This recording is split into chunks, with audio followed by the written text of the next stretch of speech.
Welcome to Nintendo Dads, episode 517, recorded on February 27th, 2025.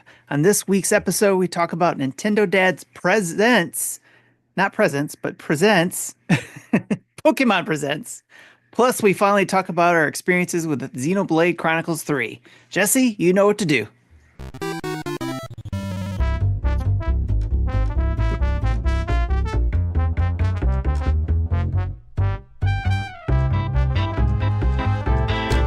What's up, everybody? It's Marty here with Nintendo Dads, and I feel like we should start the show like this week, since we were talking about this right before the show started. Say their name and they appear. I believe in Nintendo Dads. Oh wait, nope. No, not Joe Hendry. Okay. Nintendo Dads. You didn't get the memo. It's okay. But you know what? I do know that they love us in London, and Paris, and Tokyo. They do. 100% they do. And Calgary, and Scotland, Germany, and Mexico.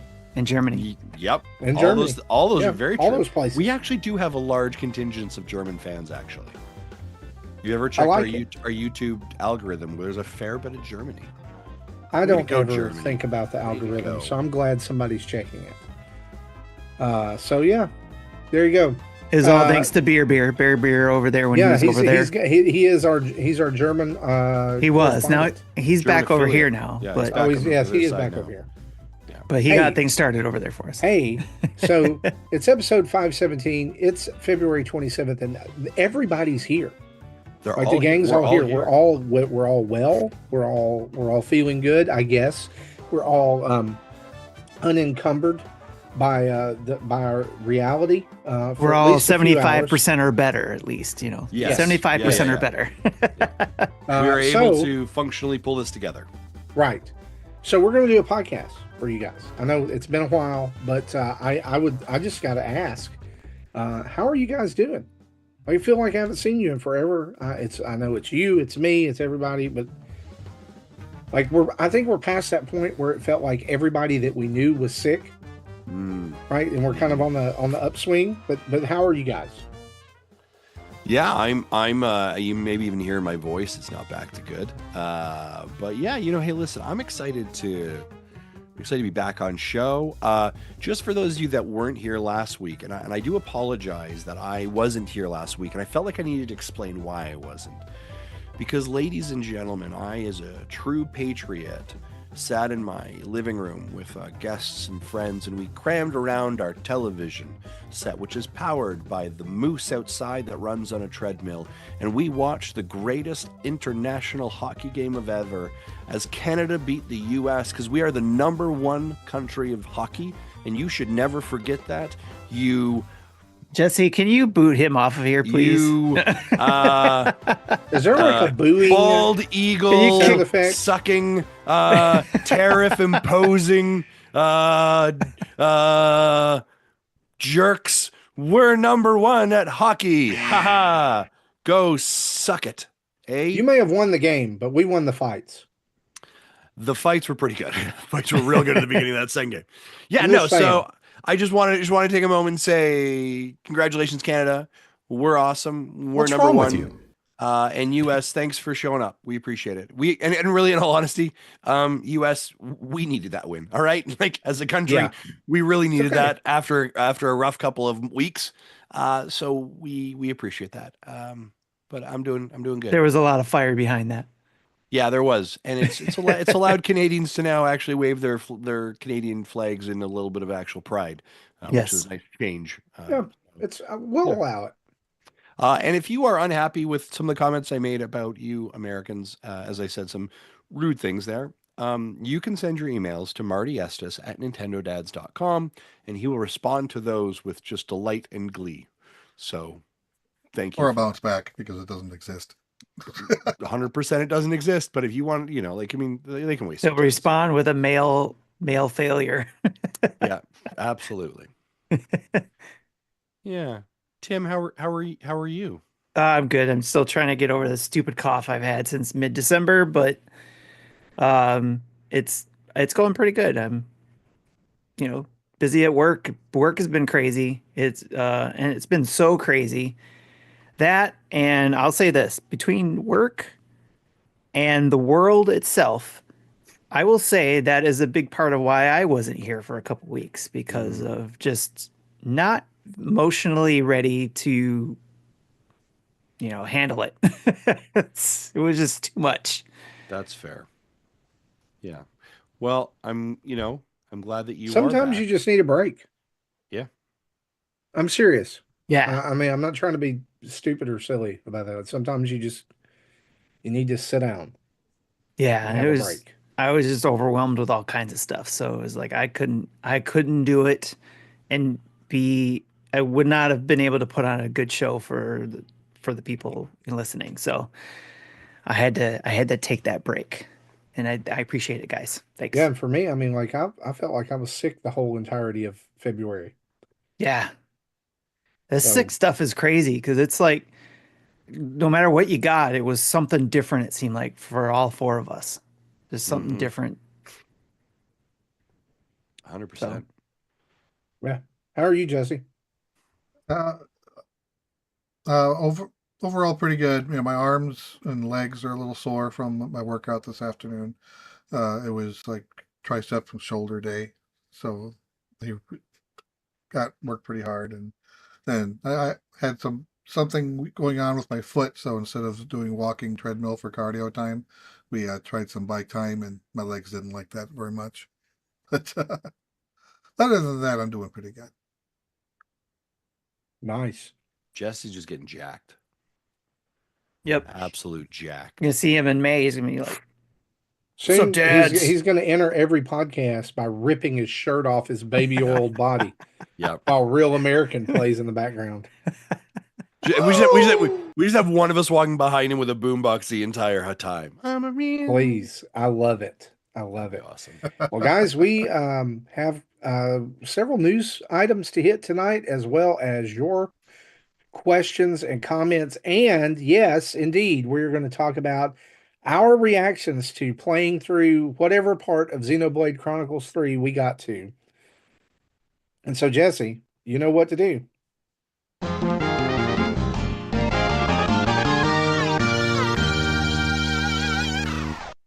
And as usual, our news and the rest of the show is brought to you by you guys over at patreon.com/Nintendo Dads, where for as little as $1 a month, you get to join up with the greatest community on the internet and be a part of daily shenanigans in our Discord.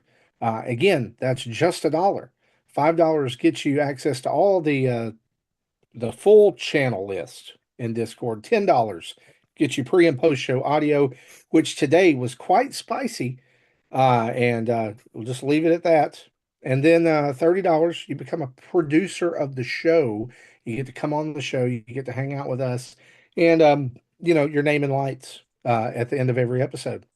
Also, everybody, no matter their tier, gets an ad-free version of the show, which is, that's worth the price of admission alone.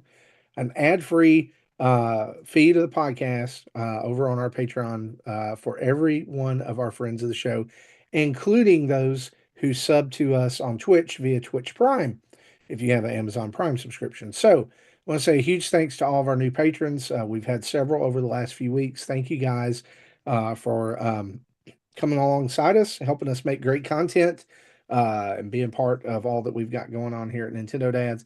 And if you haven't yet, we encourage you to go over to patreon.com/Nintendo Dads and join up. We'll love you forever. And we promise that we won't, try to sneak in your room and sleep in your bed at night. Well, I Say don't know his about. name and he appears. I wonder if in- if I just said your name, Yeah. JM, would you Uh-huh. appear Um, with a catchy theme song 3 times. three. Well, it's like Beetlejuice. Beetlejuice? I don't have a catchy theme song today, but I like that. Justin Juice, Like the- Justin Juice, Justin Juice. Lights go That's- out. Right. And then it's just, that's and there's a terrible. red and white striped jumper, and it smells like maple syrup and back Yeah. bacon Oh, and free health care. Back bacon. That's like a totally different category of. Oh, Sorry, yeah. Can you y'all have Oh, you don't call it back bacon. What do y'all? Well, No, what are you talking about? Hold on, it's we like got to stop the whole show here because I got to figure out what you're talking. What you're Canadian referring to. bacon. Canadian bacon referred to as back bacon. No, sir. Okay, We never call heard of ham that. Canadian bacon.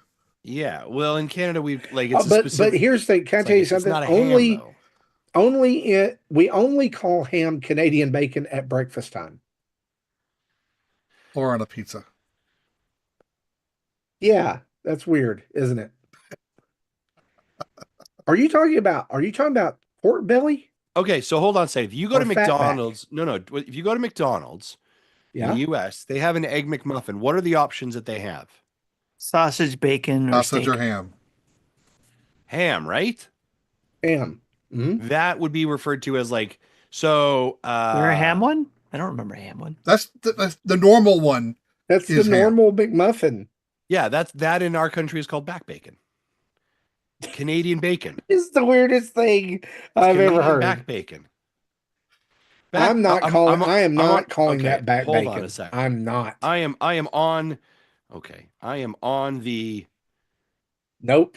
Wikipedia. Canadian bacon or Canadian style bacon Canadian is a term bacon commonly and ham used are not the in same the United thing. States to a form of back bacon that is cured, smoked, and fully cooked, trimmed in cylindrical melons. No, medallions, and Medallions. sliced Medallions? medallions. Thank you. That word's Yeah. medallions. And sliced thick. The name was created when this product was first imported from Toronto to New York. Canadian bacon is made from the very lean eye of the loin that is ready to eat. Yep. It is not ham. I'm going to be honest with you that is the first time I've ever heard the term back bacon, and I'm grossed out by it. Sorry. It's leaner, It's also- firmer, but still tender and juicy. Yeah, it's also referred Nope, to as like I'll just Canadian. take You can just call it I will Canadian take bacon. my artery clogging American bacon. I think now that we have a claim to call regular bacon American bacon. Yeah, thank you, 8-Bit Clubhouse. Yeah, ham is not Canadian bacon. Yeah, thank you for that. Well, You're 100% correct. Okay. I sorry. It tastes like ham. It looks like ham. Don't both come from pig? Pork True. spears. That's what we'll call it from now Pork on. spears. So Canadian I'll have bacon. I'll have my pork spear egg McMuffin, please. Canadian bacon is from the loin of the pig, and the ham is from the hind legs of the pig. Okay. Correct. It all comes from a different place. It's all delicious. Mhm. But smelling like ham or back bacon is not something that you want you know. to. Yeah. Well, I think I already have art and a title. So thank you. so here's the deal. Back bacon sounds better than pork butt to me. That's Yeah, I had to really take a step back when someone told me that we were going to roast a Boston butt. And I was like, a what? A pork butt. And I'm like, I'm not eating a pig's butt. I'm not doing it. And they're like, oh, it's not a butt. It's the butt of the shoulder. And I was like, surely, with all the words in our language, we could come up with something better to call it than a pork butt. Yeah, it's fair. I mean, hot dogs are made out of pig rectums anyway. So, I mean, it's, if you've eaten a hot dog, you've been there. Victor's GX Canadian bacon equals proof that Canada really does do everything better. 100%. Right? Oh, sir. Oh, sir. I am offended. That Canadian bacon is absolutely not better than regular bacon, and I would fight somebody with a sword to prove that. Yeah, I'm sorry. I'll die. Yeah. I will die on. Well, your my healthcare own will kill you sword. first. No, actually, the copious amounts of real delicious bacon that I eat will kill me first. Yeah. Went to a breakfast buffet today, Ooh. in fact. And any of the artificial stuff that we drink. Yep, absolutely. But In hey, our Mountain you know Dew. what? You know what? You know what's delicious like bacon? When Nintendo gives us fried up some Pikachu. news. Okay. Ugh. Anyway, we got a Pokemon Presents today, and I say we got it's a little bit of news, and there was some stuff there, but guys, we're only really going to talk about stuff that's relevant to Nintendo here and hit the high notes on that. as I said last week, do we really care about the mobile crap? I don't. No, and I'll be honest with you, this was I do like the trading man. card game, the pocket game, The yeah, pocket the trading card pocket. whatever. It's okay. Um what now hang on, I'll just save commentary till later. Anyway, let's just talk about the things that are relevant to Switch. Pokemon Cafe Remix is getting um new content added to it because you could play that on the Switch, right? I think at one time, Yes. yeah, it was there. So there's going to be a new Apple-based menu item, the Appleton Fruitylicious Jelly Soda. You'll also be able to have Sprigatito, Fuecoco, and Quaxley available in special outfit packs. Players who complete that event that starts on Friday can choose either a Flapple or an Appleton to join their staff.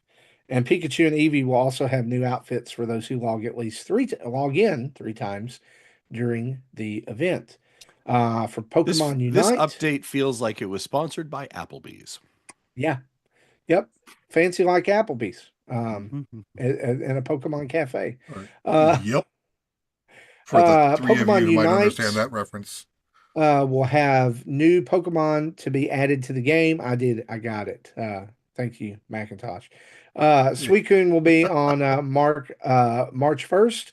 Alolan Raichu is coming in April, and then Alcremie is coming soon as well. Remote Stadium returns to ranked matches starting today through March 12th, and then the new mode for the game, first to 500, is coming along with updated maps with new wild Pokemon. I guess the biggest news for this direct in terms of Pokemon video games was the introduction of Pokemon Champions, which is a new game in development for Nintendo Switch and mobile. It, for the most part, seems to be a modern take on Pokemon Stadium with a focus on online battles. It is Pokemon Home compatible, which means that people who have Pokemon in Pokemon Home will be able to use those immediately when the game launches. You'll get Um, tromped by other people's level 100s on day one. Yep. Yep. Jesse, I missed. Did they give a release date for Champions? No, No. it's And I just want that to give it's you They just in said it was in development. active development. So In yeah, active development. and I want to give we're you one little actually, Sure. and it was the actually is it is being designed or developed for the Nintendo Switch family of Yes. systems. It's interesting that they said that, considering what I'm about to say about Pokemon Legends ZA.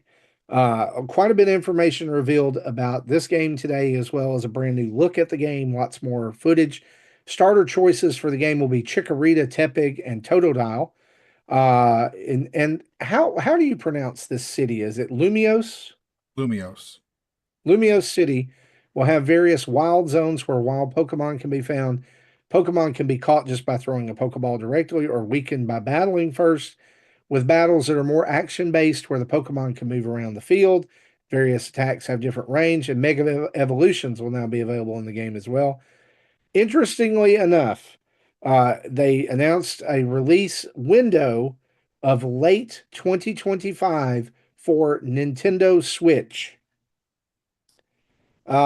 Justin Yep. predicted earlier this will more than likely be available on. November 20th, mark your calendars, ladies and gentlemen. November 20th, Pokemon ZA will be available for purchase.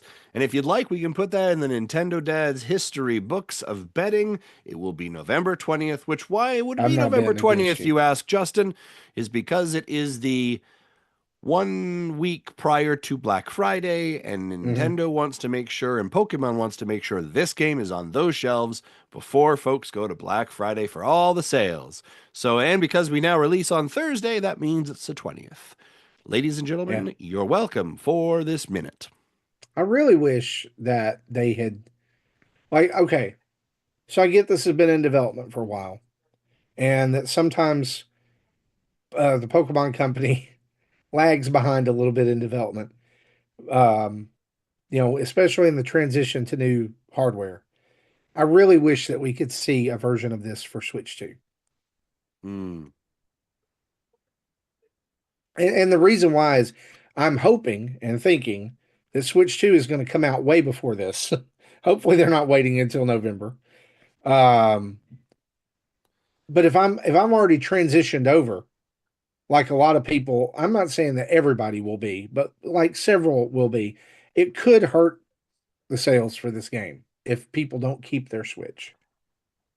I don't think the sales for this game are going to be hurt. Yeah, why? I also think this is a very smart move by Nintendo. Never Eh, mind.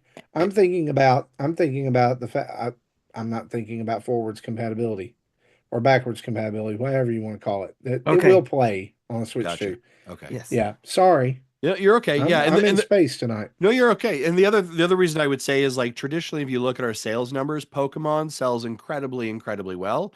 Yep. I think all of the Pokemon games that are part of the series are in the top 10 games for Yeah, Nintendo, if not the top 15. I think Scarlet and S Violet did like 10 million in that first yeah, weekend, even and though so it's probably technically one of the worst games. yeah, So and Yeah. so to think that by, November of 2025, you're going to have probably near 155, 160 million Nintendo Switches out in the wild, you definitely have a really high install base Mhm. for this game, and so it makes logical sense that they really want to push it, and that it's going to be arranged still for the Nintendo the OG Switch.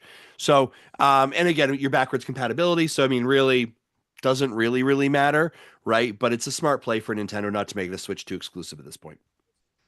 Not exclusive, but I mean maybe an enhanced version is I guess what I Yeah, was thinking of. right, for Maybe and sure. that might still happen. Yeah. You never know. And But we might, and that might be a great point, Marty, that when we see the direct in April, there may be yeah. like hey, and here's an advanced look at what Pokemon ZA looks like on the Switch too. And they're Yeah. like, oh, it is prettier. I don't know that I'd get my hopes up on it because considering we never got updates for Scarlet and Violet that made them playable Yeah.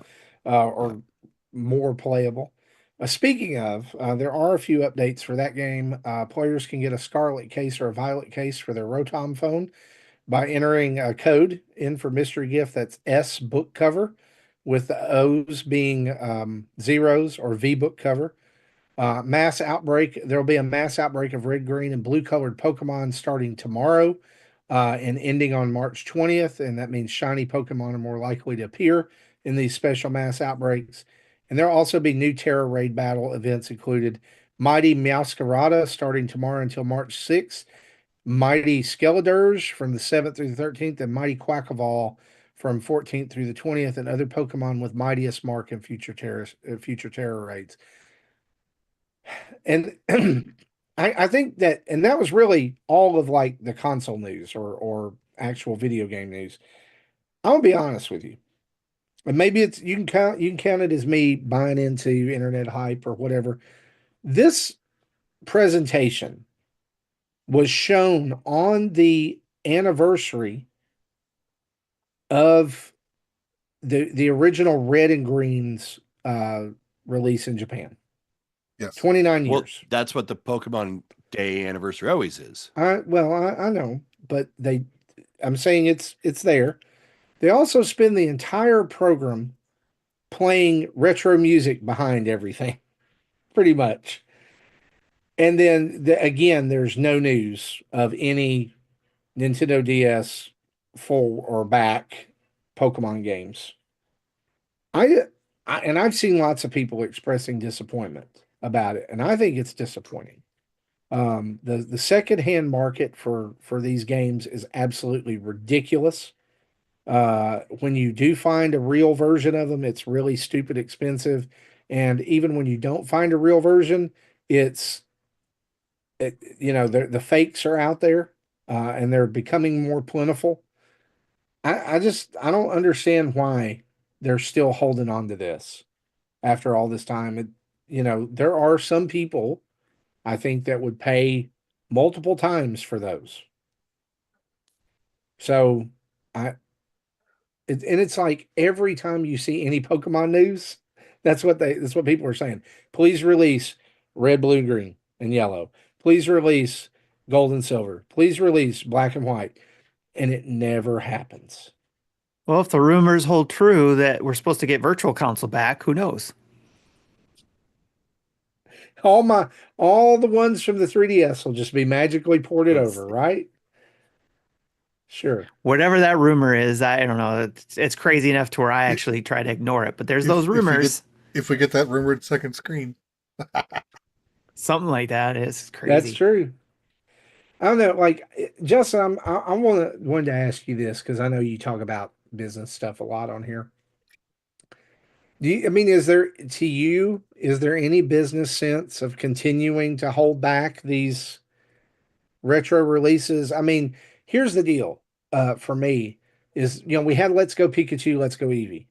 If they want to take those older generations and remake them like that, that's absolutely fine. But we've been absolutely silent on that front for multiple years at this point. Uh, so it just, I think that, I don't know. Yeah, What's the deal with all these Pokemon? yeah. I mean, I think it's a tough question, right? Because I think one of the things I think of is like, do they just have a bigger plan, right? Are they doing like some massive blow that's coming up? So let's assume that's not occurring. Um, if they do release them, does that require them to then go back and re-enter code into other games to allow for um, Pokemon to cross move or to move into other games? Like, is it requiring more work for them?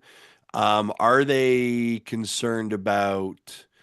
Um, I don't know what they'd be concerned about.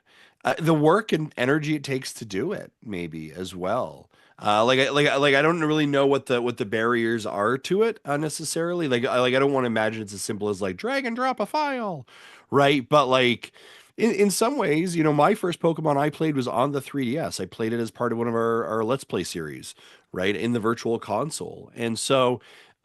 I think the reality is the Pokemon Company probably really knows what they have and that they can charge for it Yeah, and that they can make more money off it. So, how do you effectively do that in a way that is so like is there eventually going to be a package, right? Like a sorry. It's been 30 years. Maybe they just keep holding off because you're like, we're gonna do it on the 30-year anniversary, and we're gonna reintroduce all of them as some like a nostalgia play, and you can like so I don't there could be some combination, but I think the Pokemon Company is a company that is incredibly aware of its value and it's incredibly aware of it well aware of its IP worth, and so if you have the ability to monetize more, if you have the ability to kind of like squeeze out every nickel, dime, and penny for it, you're probably going to. And by the way, folks, nostalgia is a bitch, and you pay a lot of money for it.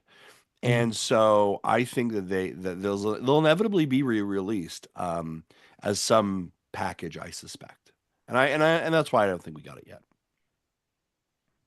And I think the The 29th anniversary isn't a good enough reason for it. The 30th anniversary, that might be a good enough reason. You're this close. Just hold off to 30. So let me just post this question from Darth Platypus. He actually asked, since it's Pokemon Day, if you got to pick one Pokemon game to be playable on Switch, what game would you pick? Oh, And of course, John Zablog, he jokingly said Scarlet and Violet. Oh. I like it. What So game? if in any game they could be Any re-released on any Switch, Pokemon, yeah, if you could play any okay, Pokemon game on the Switch, which one would you want to play? I would say Black and White. That's the generation I missed, or one of the generations I missed. And I don't know, I hear a lot of people say that that's their favorite one. So when and if that ever gets re-released, whether it's just a straight old port or an enhancement, I do intend on giving that a go. My first Pokemon was through the virtual console was Red. It was Pokemon Red, and I really only experienced it through the virtual console. So I'd say that. But then the other one I bought as a 3DS when we had 3DS was Sun and Moon. Is that right? It was on 3DS, right? Pokemon Sun and Yep. Moon. The, Yeah. Yes. the, So that was it. So There was Sun and Moon, and then there was Ultra yeah, Sun and Moon. yeah, so Sun and Moon I played on the 3DS. I've only played like three Pokemon games. It's to me, oddly enough, it's all about the location if it interests me. Sun and Moon was Hawaii. I was like, this is fun. And then the Sword and Shield was the UK. I was like, this feels good. So I'm very much of a location snob when it goes to. I'm that way also with Assassin's Creed, oddly enough. That Hmm. sounds about right. That's a good way to put it. I'm about the same way. I would love to see. I mean, I go back to the original. Like I most of my Pokemon nostalgia is for Pokemon Yellow because that's the one I spent the most time with. So I would really love to have that. I know we have Let's Go Pikachu, and it's a better version.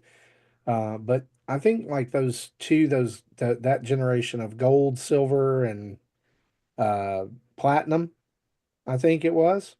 I think those are those were the last Game Boy Pokemon, right? Then they moved to Game Boy Advance. Yeah, yeah. There was a Yeah. yeah. The Gen 2 Gold and silver. was Game Boy and Game Boy Color. Really, Yeah, I think those have been the most neglected. I guess gold and silver and platinum. and I think because of the dual regions, probably has something to do with it. Oh yeah, Yeah. Game Boy Color. Yep. So I would like to see those. I don't know. I thought I found it interesting Yeah, that there's lots of people who were disappointed in the decision to not go ahead and release those. And I guess it's late in the NSO life cycle, if you want to call it that. Not, I mean, I know it's going over to Switch 2, but you get what I'm saying. It's a little yeah, late in the game for just the Switch. yeah. I still have my original red and yellow carts from back when they were new, and I'm sure the battery is way past dead. And I should probably see if I can swap that out someday. Yeah, Because I have a supply right. of batteries, because I swapped out the battery for one of Matthew's games last year. Yeah. And if I remember right about Gold Silver, they could be played on the original, but were enhanced for color. But Platinum was color only, I think. Interesting. Okay. I would Yeah. if I could have any Pokemon game, I actually wouldn't go with the older ones. I would actually want the mobile game, the new TCG Pocket on Switch. Nice. Okay. I thought they would actually do it because they've done it before, but because I've always wanted like an updated version of the Pocket, the Game Boy card game that was on the Game Boy, the Pokemon card game that Right. they had out then. Because it's basically just Pokemon because you have to travel and all that kind of stuff, and then play the card game and not necessarily battle with real Pokemon in a way. But I thought that was kind of a unique way to play the game, and I thought it'd be cool if we got a newer version of that, a remake. I apologize. I actually lied to you all. My first Pokemon game that I played was Pokemon Shuffle. Pokemon Shuffle. I don't even remember that one. So It's a Connect 4 Pokemon game. All right. Oh, That was wow. available on the DS and is available also mobilely. Nice. Okay. was that like an enhanced version of Troze or something like that? I don't know, but it was fun. It was like a little like, connecting all the Pokemon together, and you did stuff with them. That is unlocked like a I got wow. really high on it. I like not like I got really far on it. I remember like we had Roger on one day, and it was I was Were like, I you remember playing it on the you could play it on your your phone? DS, you could play it on your phone. Yeah, you could if you all want to download it right now, we can get some matches going. No? Okay. No. All right. Well, No. Well, and there it is. yeah. There it is. So there it is. Look at there. And we know what Justin's going to be doing the rest of the show. Hey, let's talk some other news items here. You look like you're a little addicted. Uh Hey, so a new Nintendo Switch OLED bundle has just dropped. This was a rumor within the last week that we'd be getting a brand new OLED version with the red and blue Joy-Cons, neon, of course, with a pack-in of Super Mario Wonder and 12 months of NSO. And lo and behold, it is available today as you listen to us. So if you need a Ta-da! new Nintendo Switch and you've been holding out on Mario Wonder, here you go. How convenient. A week away from Ta-da! before Mario Day. We're putting out a bundle on Mario. And P.S., Yep. it's the end of our fiscal year coming up at the end of March. So we're going to try and move some more units. How can we do that? Well, we're not going to cut it, and we're not going to make a special edition, but we're going to add value because we're going to give you a game that, by the way, is not Mario Kart. P.S., that's a shocker. Because Right? right? Like that's a big shocker there. And I'm pretty sure they highlight on the box that the game is like a $70 value. So you're not price cutting, but Well, you're trying the to add game and the value to one. NSO Yeah, together. 100%, right? Like, so it's interesting to see them do that. We talked about this before. How do you move consoles? A couple ways, right? This is one of them. Yep. Inferno Hey, asks, do you think the Pokemon Company will have two versions of the same game, Switch Pineapple and Switch 2 Canadian Bacon? Nice.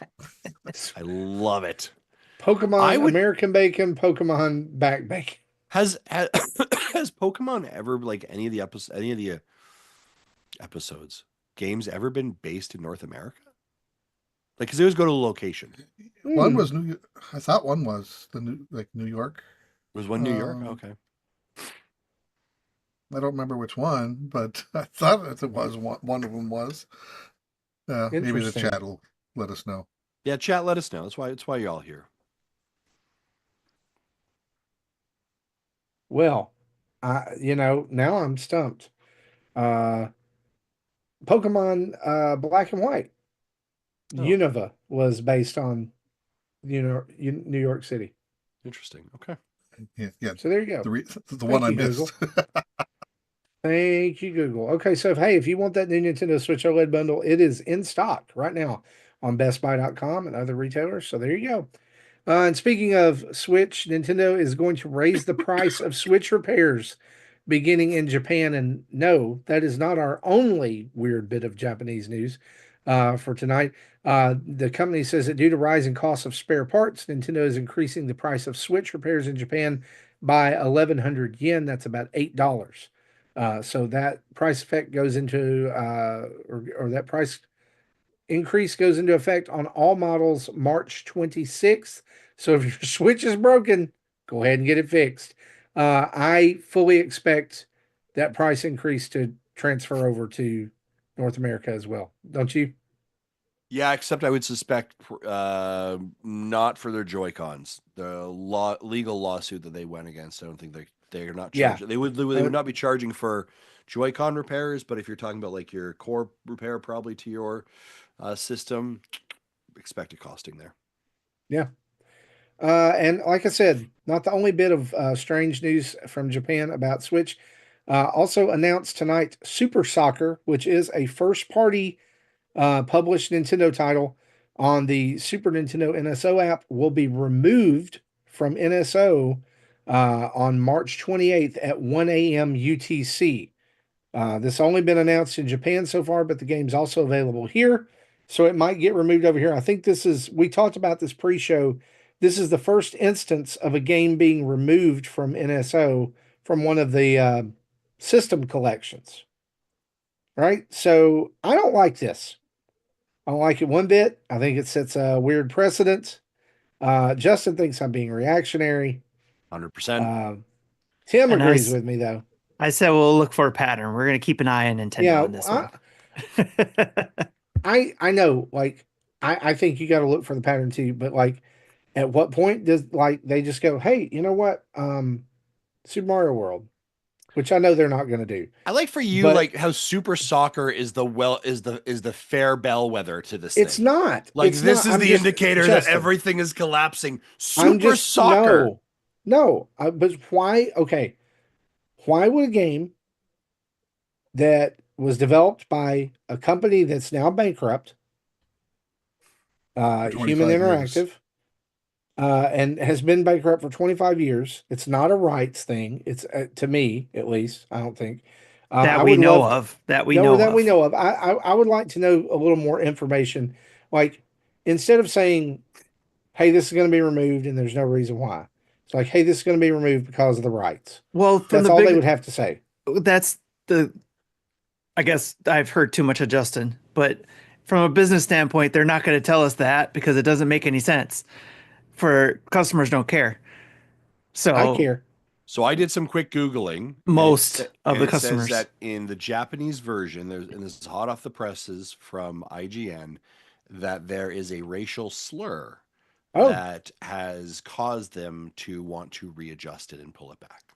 well, that And if then that you and if is you are buying that, you are buying everything that I'm selling you. because that is a load of BS. But what Really, I'm saying, yeah, I just made that up off the fly. I Justin, was just like, make that up. you could. We'll see what I'm happens. serious. You can be such a jerk sometimes.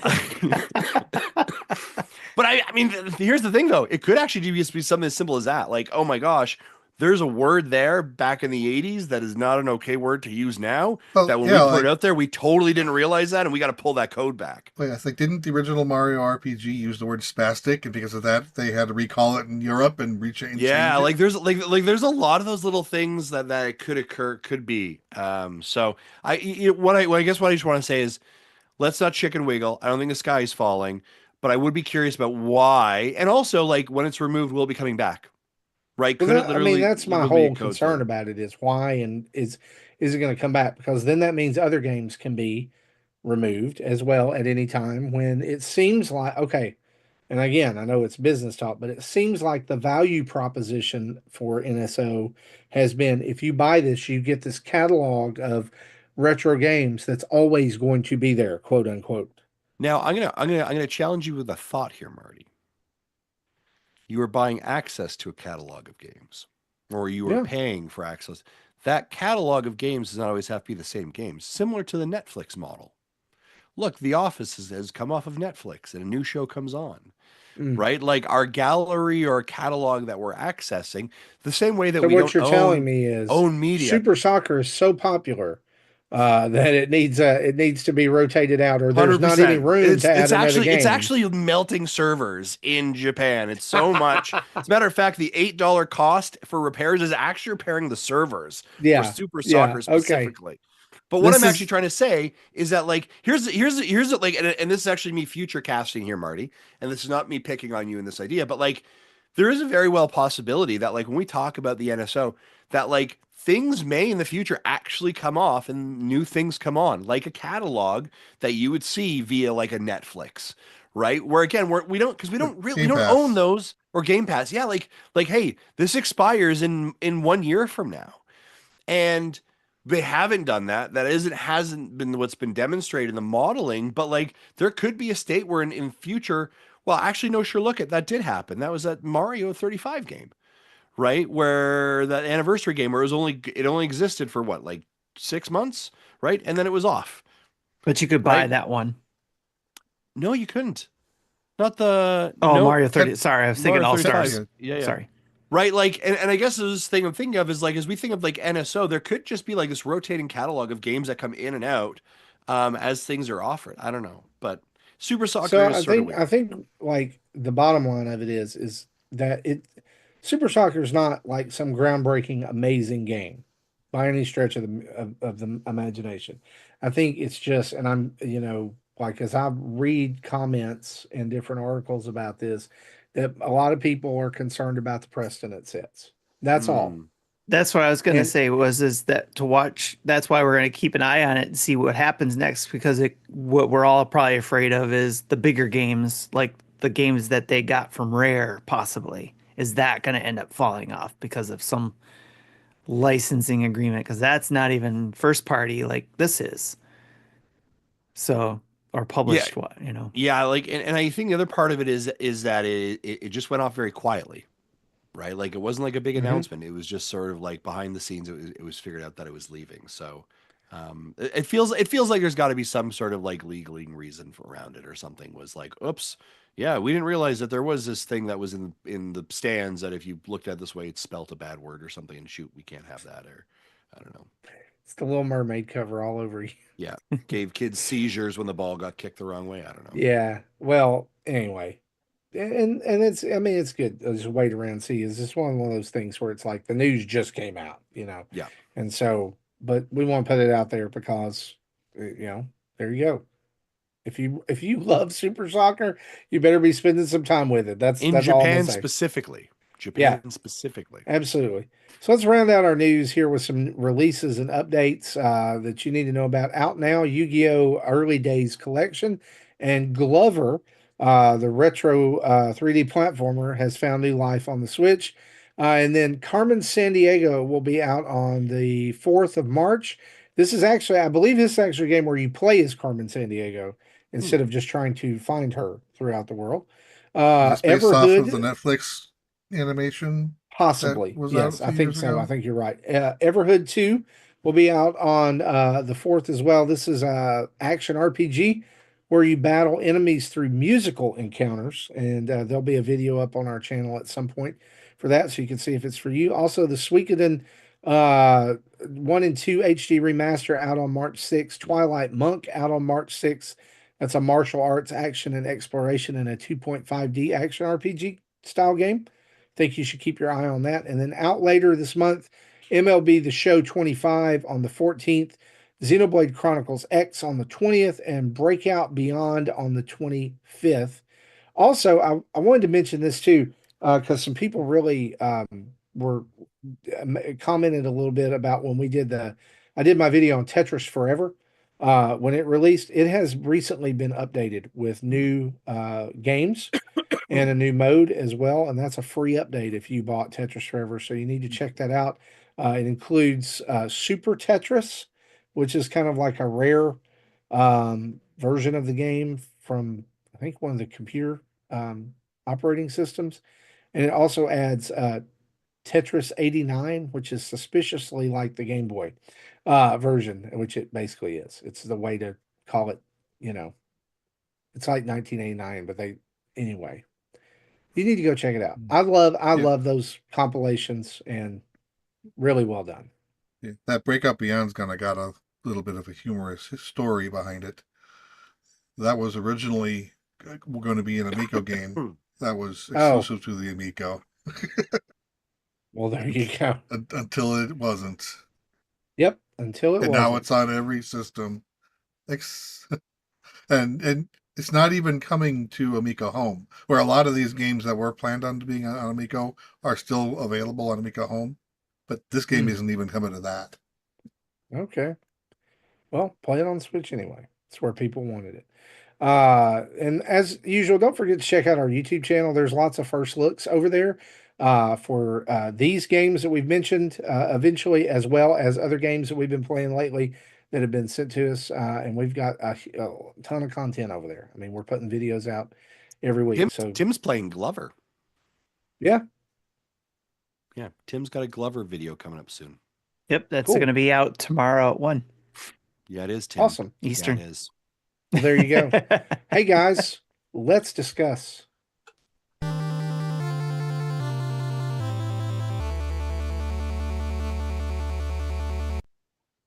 Yeah, so we're gonna talk about a couple things here.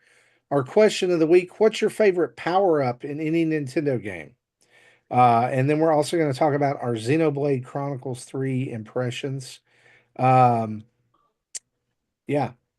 So, I asked this question: what's your favorite power up in any Nintendo game?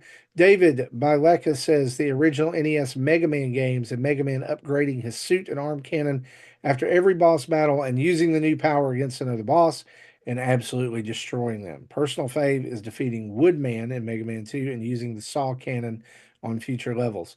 I really think maybe he meant Metal Man. Metal Man is the Metal Blade because you can literally destroy everything in Mega Man 2 except the boss in the Wily Castle with the walls that you have to blow up with the Metal Blade. It works on everybody. Yeah, it's like a cheat. It's like a hack. Solo says for me it would be the Zelda franchise, the Silver Arrow. Been stopping the Evil Dead in their tracks since the 1980s. Just need Nintendo to bring it back more and allow me to have a crazy input code for unlimited supply. And you know, until he said that, I hadn't thought about that. But yeah, Silver Arrow has not been around in a lot of Zelda games. It's like it's been forgotten. Well, it's kind of evolved into like a holy arrow that normally Zelda wields and that she has in a few Well, games. that's true. That's true. And for Link, it's been more about the addition. Like you can have the ice arrow, fire arrow, Right. lightning arrow. Magic based. Yep. So what about you guys? What's your favorite power up in any Nintendo game? My first thought was in the Metroid series at the end game when you've got like all the power ups. Okay. The gravity suit, the somersault. You can I don't even know what all these power All ups the are, but things, just all the Sure attack, things. basically space you jump, are a barrier suit. flying boulder that can just Yeah, you're a smash tank, through everything. basically. Love it. Yeah, that is those are cool moments. Absolutely. Tim, what about you? I would take the star in Mario Kart or even, Mario. Okay, So, and have the music. The music's got to play when I'm got the star going. sure.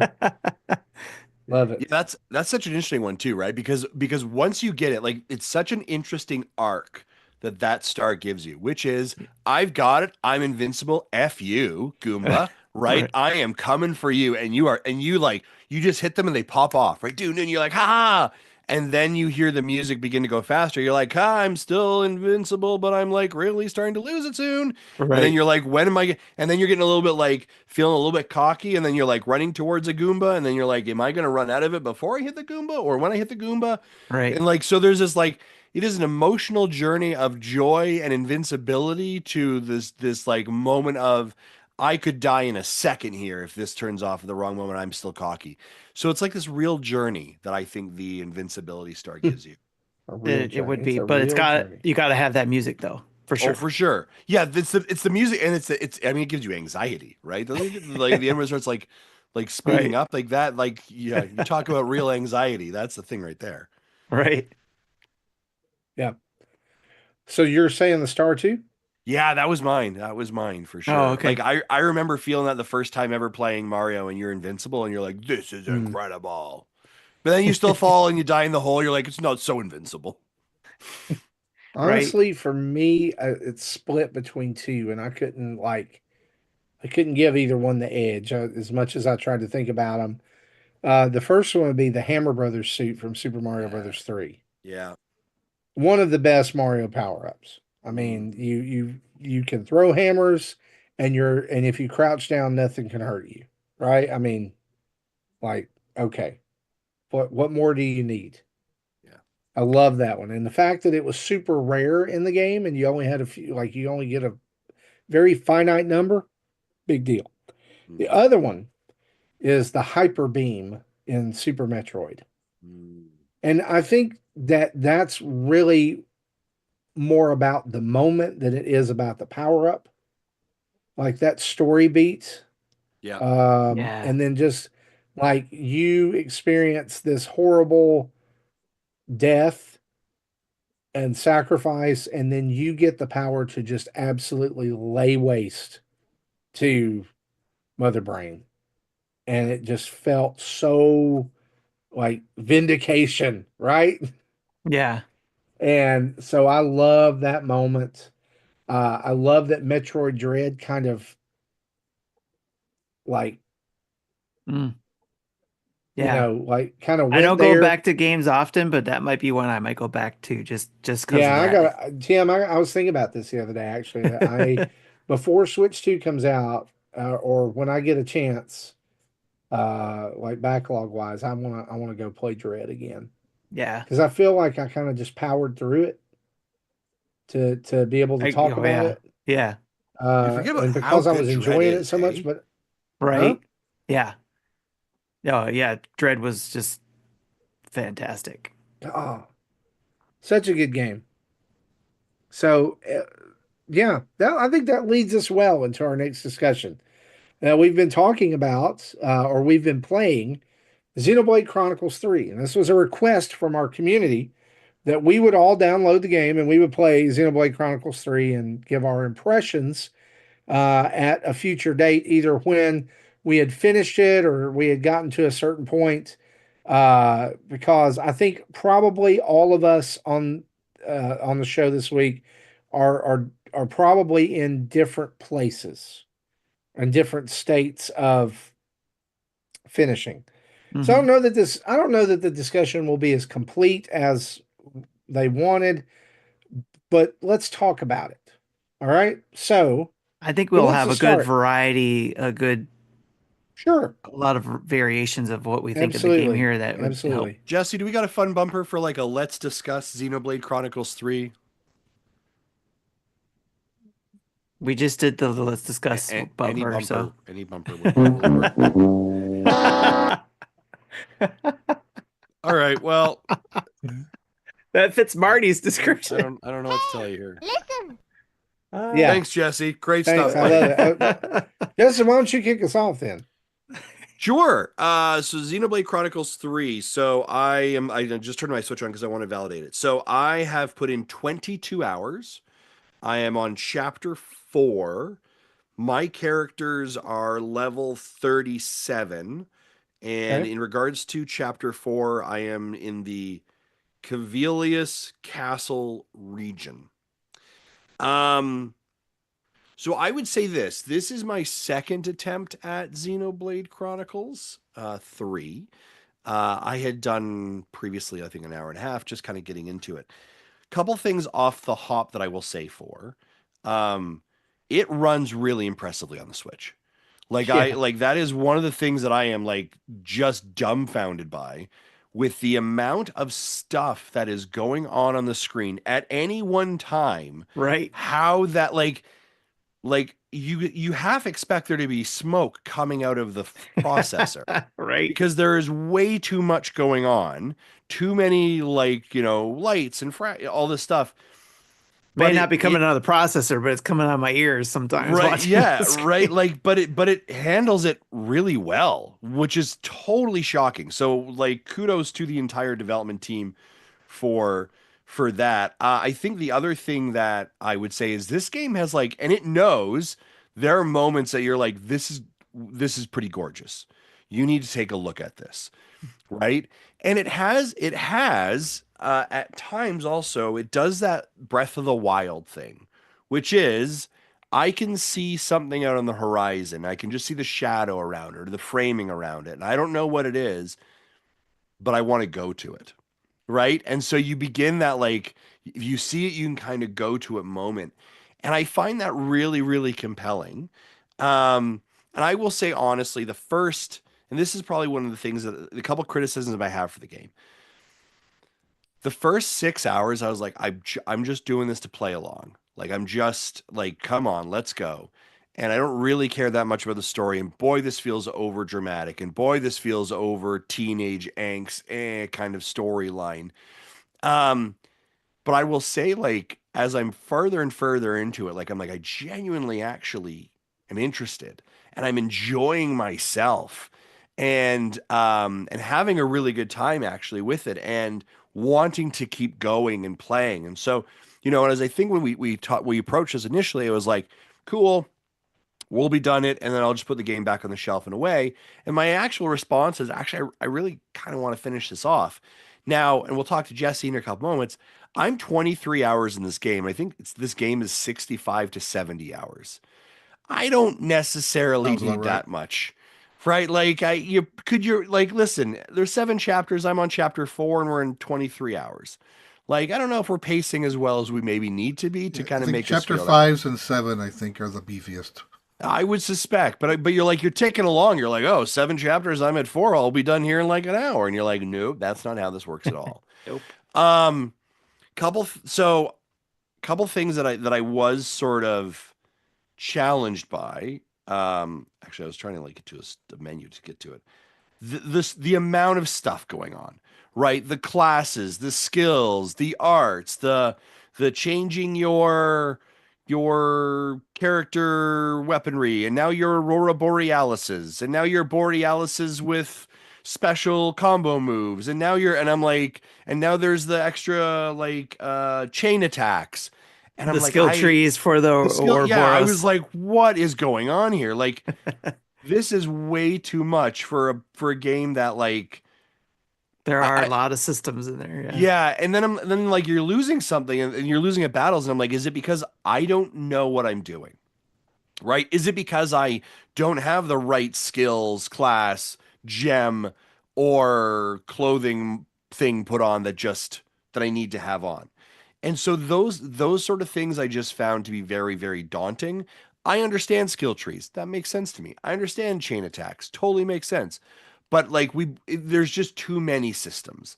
And I think you become muddled into it. But I also think those additional systems allows for you the individual or the player to be able to customize the skill for what you want it to be, right? I want to play with Lance. I want Lance to be a healer. Like you have that sort of really ability to kind of get into the Duffy with some of those characters. Um, that was kind of my one challenge with it. I would also say at times the in-game VO fighting, like, okay, enough is enough. A little Yeah. bit too much, little bit too much chatty chat. Like, how do I turn this thing off? Um, yeah, and then I would also say like there were times where I would go into like a boss fight and um spend like 20 minutes in a boss fight and then lose at the very end and you're like, "Oh, you're kidding me." Right? I kind of was able to like learn a little bit of techniques like before like I'd go into a boss fight and if I was losing, then I'd go back, I'd relook at my team and I'd like add 3 medics, two like sword fighters and then two um defense essentially, and then I would play one of the medics just to be able to really ensure to kind of keep us alive. So yeah, I listen. I enjoyed it. I'm really interested in actually kind of keep playing with it. And so yeah, I thought it was great. Those are my thoughts on Xenoblade Chronicles 3. Nice. Who wants to go next? Marty, I want to hear yours. Okay. So last week, we thought we were going to talk about this on the show last week, and I knew that I wasn't going to be on, so I prepared a statement, and I'll read that statement, and then I will expound on it a little bit more, but I'm not going to take too much time. So here's what I wrote. Well, this is a game. The systems are not appealing to me, as I feel like I'm just pushing buttons and hoping for the best. I'm not a huge fan of World of Warcraft or similar games, and this feels very much like that. I'm sure the story is fantastic because the graphics certainly are. By chapter 2, there are already so many things to manage and look after, including the absolutely jam packed UI, that it decreased my enjoyment of the game. Despite all that people say about it, I simply cannot make or cannot seem to make myself play it. Wait until chapter 5. I know, but I have very little gaming time as it is, and I can't see putting that into something that I am forcing my way through. It is the gaming equivalent of holding my nose and eating vegetables. I'm sure my thoughts will get some people riled up, but if you enjoy this type of game, great. I don't want to, yuck your yum. I find that I'm absolutely more of a traditional JRPG fan, and this kind of game does absolutely nothing for me. So here's hoping that Xenoblade Chronicles X and the ensuing sequels, sure to come on Switch 2, are amazing for all of you fans that want that. But I'll just be over here playing Pixel Lines 3, Fortnite, and the next Mario. So I want to start with the pros because I feel like there are pros to this. Number one, it as Justin's already talked about, it has no business running this well. If we are on a spectrum of Pokemon Scarlet and Violet at one end, then Xenoblade Chronicles 3 is obviously at the other end, right? It's a technical marvel for Switch. It is amazing what Monolith is able to do with world building, and it does feel. I mean, it feels like a very vast, epic world. Uh, I love it. Uh, about the voice acting, I love the voiced cutscenes. It looks like an anime. I love it. I think it's fantastic. I love the care and the time they put into it. But my God, they need to shut up when I'm on the battlefield. If there was a setting that would say turn off battle voices, it would make this game 100% better. Because if I hear about how Lance wants something meteor one more time, I may scream. Right. It's awful. And like at first I was like, is it just like is my game broke? Am I glitching? Nope, that's just the game. They have 3 lines, they say it. It's like a Pokemon saying its name over and over and over again, except it's just like honestly for me it takes away the my enjoyment of the voice acting as a whole. Like I think the voice acting, like when they're not repeating the same 3 lines, is really, really good, right? It's some of the best. but honestly, holy cow, it's terrible. Um, Music, fantastic, great, love it. But the cons for me, number one, the massive flood dump of systems that happens between chapter one and chapter two or whatever is y'all stop, like, game developers, if you listen to this, stop doing that. I'm a 45-year-old man. I don't have time or the mind anymore to remember Right. 14 different systems in the gameplay span of one day. I don't. I can't do it. All right. And the cluttered user interface with all the like different like attacks and the levels and the what's going on here and who's going to be attacking when and everything. If that does it for you, man, have at it. But I just it wasn't for me. Um and then and like the chain attacks too. Like, if you do this, then hopefully another character hits this attack at this time, and then hopefully another character hits that at this time. I mean, that's fine. But it felt a little it never felt like I was about 5, 6 hours in and I was I was either fighting things that were super easy or I was fighting enemies that it felt like my character did nothing to. Like I would use one of their special moves and it would do like 200 damage and their life bar would go down like a sliver. Um it felt real unbalanced there. Um There are definitely areas where they wall off sections with higher level creatures that you aren't meant to yeah. even explore until later on. Well, I meant these were creatures who, like, I was at the same level or they were just a little bit Oh, below. And okay. I felt like that what I was doing was inconsequential to what my teammates were doing. You know. Okay. It's not a game, I will say this, it's not a game that I'm gonna completely forget. I definitely would like to push forward, especially since Jesse said I don't really need to pay any attention to like items or equipping my character with stuff because that was Yeah, where I never bought a single item. like when the breakdown for me happened when they were like, "Hey, change all of your characters' jobs and make them like." Why did they not introduce that a little bit at a time? Like I've gone through the whole like first 4 hours with and y'all are gonna have to help me remember his name, the main character, the sword Noah? fighter. Noah. Noah is the sword fighter. That's what I want him to be. And then the game forces me to play as him as somebody else for a while.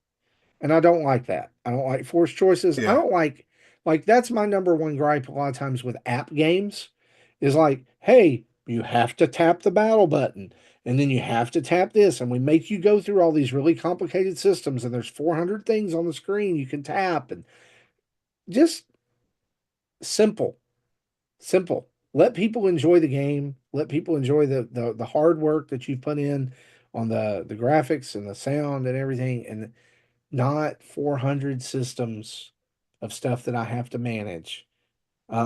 Honestly, that's the reason I ended up not finishing Tears of the Kingdom because it ended up I just watched it because it was a lot easier to watch the end of the story than it was to manage my inventory and manage having to go back and forth and get all these things that turned into other stuff that then you use to do this. Maybe that's just I guess that's not my game anymore. Um, but I'm not going to sit here and hate on people who do like that. Like, if you like the Xenoblade formula, then I hope March is awesome for you because, like, that Xenoblade Chronicles X looks like a game I would enjoy. Flying robots beating the crap out of stuff, absolutely. Let's go. And they transform apparently. Um, that that sounds like everything I would like, but if it's bound up in that system, it's not going to be for me. But obviously they keep making them and they keep selling millions. So it must be for a lot of people. Um, so I mean, and this is not like Justin had said, this is like his second go at it. This is not my first go at Xenoblade. I tried Xenoblade Chronicles 2. I bought it, paid full price for it when it came out. And 10 hours into it, I was like, yeah, this is not for me. And I knew going into 3, I was like, unless something has drastically changed, this is not going to be for me. But that's okay. That's why they make different types of games, right? So, yeah, I will probably finish it at some point, but I just don't know when. I want to hear what Sure. Tim has to say. So for me, it's about the story. That's what's keeping me going because initially when it first started, yes, I was overwhelmed by everything that was going on, and I wasn't feeling the story starts very slow, Hmm. in that first chapter. But then it was after the end of the first chapter, it was like, oh, okay, this is interesting. And plus, I started gaining more information about the world, the characters, and all that kind of stuff, and what they're fighting for.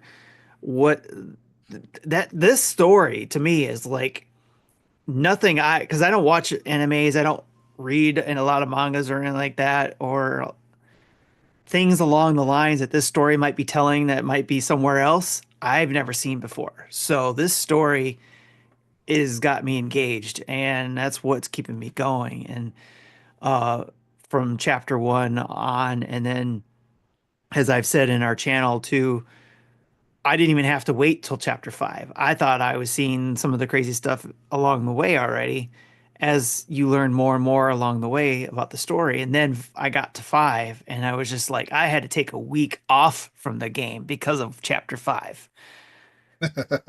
So it was like I had to sit back and think about what I just witnessed in the game, at that point. So it was like that's that's why everybody keeps saying chapter 5, and now I understand why. But you shouldn't have to play a game to enjoy it that far into a game to like it. So I understand your plight there, Marty. Um, it's definitely I was like just like, oh my gosh, what is going on in these systems? And I still have a hard time with grasping some of the combos and being able to hit certain things at the right times in order to get the right amount of hit points on who you're fighting, whether you're individual or Boros, you're linked, and those combinations of those things. I just finished chapter 6, and I just realized that I was able to fuse some of the things I could do with my weapons. So with my abilities, I could use fusion. So I was like, oh, what's that? Why is that lighting up over there? Let me press ZR. Oh, look, I can use fusion with both my button, the X and the up button, or whatever that it's doing over there. So once I fuse it, I can hit X or A or B or Y or B. So, but anyways, there's so much going on though. I get it. It's like so overwhelming. But one of the things I also learned along the way was as I was trying to learn it, there was certain things that I could let happen, let the system do itself, let the game do itself, which was if I was overpowered, I could let the game do the auto battle, which you still hear, the voiceover during the battle and all that kind of stuff. You're still watching the battle. Yeah. Um, Like but there was you can many jump in times and where take I would just over. start a battle and go to the bathroom and let them fight it out. Yeah. You could take a break just by hitting that, because you're using the minus button to go into auto battle or come out of auto battle if you need to. The other thing I learned along the way too was using the when you're in the character screen, because again, overwhelmed by everything, I was like, I don't want to sit here and go through each of these characters and figure out which gems I'm going to put on, which skills am I going to put on, which arts am I going to put on. And then when I kept going down the screen trying to figure that stuff out, I saw, oh, there's an auto build button, I don't which think I ever allowed me to, found that. when you're in each character screen, just in the main screen, you press Y and it auto builds. It gives you all the best stuff that you could give that character. Nice. Sorry, what? Yeah, if you go in the character screen, if you just Shut go to that up. main screen and you're on, say, Noah's screen, Okay. look at the very bottom. There's a list of things you can do. Okay, so Look at the character Y button at the very bottom of the screen. auto You'll see. build. Son Auto of build will you this hit will that, you confirm, and it'll give you that character all the best stuff based on the class you picked. oh my gosh. It won't pick any classes for you. You still got to go in and pick the class, So, and actually, I've been finding that fun. So at first, I was annoyed too, Marty. I wanted to keep Noah the swordsman. I wanted him to be, Yeah. a badass at, being a swordsman, and I wanted to build that up as much as possible. So, but from what I had been told, it stops at 10. So you might as well go to the other ones and go build those up. And it's supposed to do something. I still don't know what it's supposed to do. Jesse, maybe you remember it. If you have all these Well, multiple classes, it it gives you just one little extra it gives skill, you doesn't it? more options. Yeah, it gives you additional skills so you can mix and match them. Because Okay. when you change class, I think on the fusion side, you don't lose what you've learned, so you can still Yes. pick what you want for your fusion abilities. Gotcha. Even And though you then may not be a swordsman anymore, but you can still use a sword's that's attack. why that's why with the auto build, it will automatically give me those whatever the best ability my character should have based on that class. And I'll see like if I hit that ability, that fusion ability that they're doing, like he's doing something that what was Taeon's move that he learned that Noah learned from Taeon from having his skills. He was throwing those like paper things or whatever in one of his moves because that was something I got in the build and I was like, oh, I must have learned that. So, but so there's little things I'm picking up along the way, but I didn't learn all that stuff right when they taught it to me. I was just like, oh my gosh, I cannot intake all this stuff right now. But the story is what's kept me going through this game.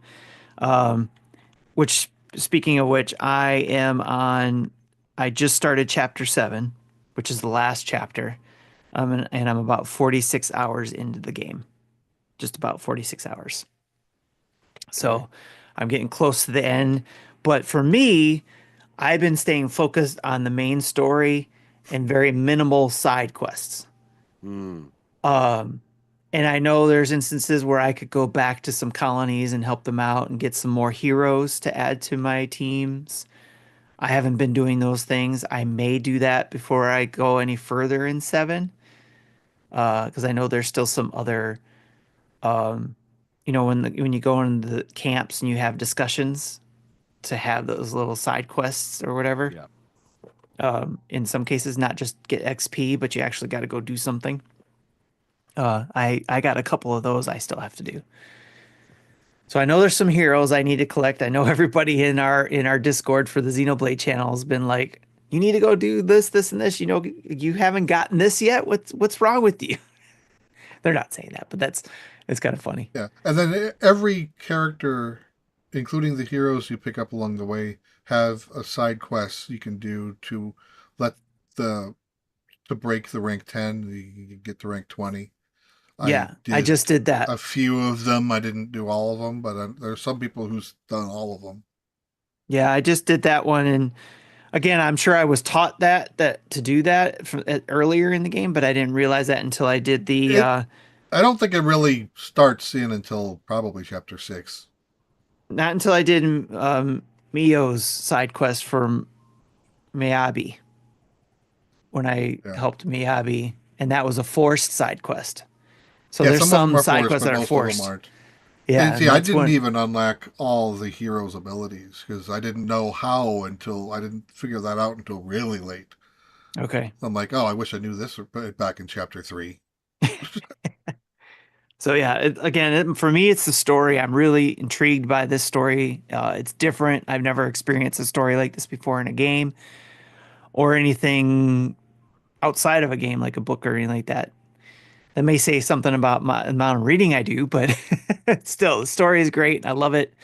This is the kind of stuff that keeps me going in a game, is if it's got a really good story, and I can get past some of those irritations that I had at the beginning of the game.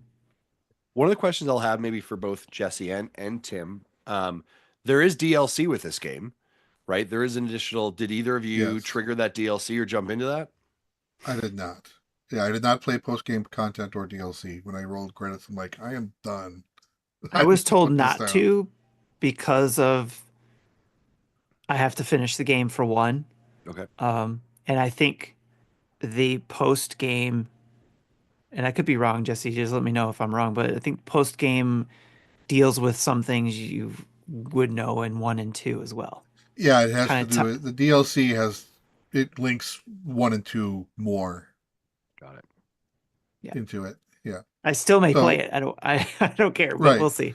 I picked it up. I like when I purchased the original one. I got it the Okay. Golden Torrent DLC or whatever it was, and I picked up the Xenoblade Chronicles 2. When I purchased that, I grabbed the DLC for it too because I was like, if I'm gonna go in, I'm gonna go all in, right? Yeah, yeah.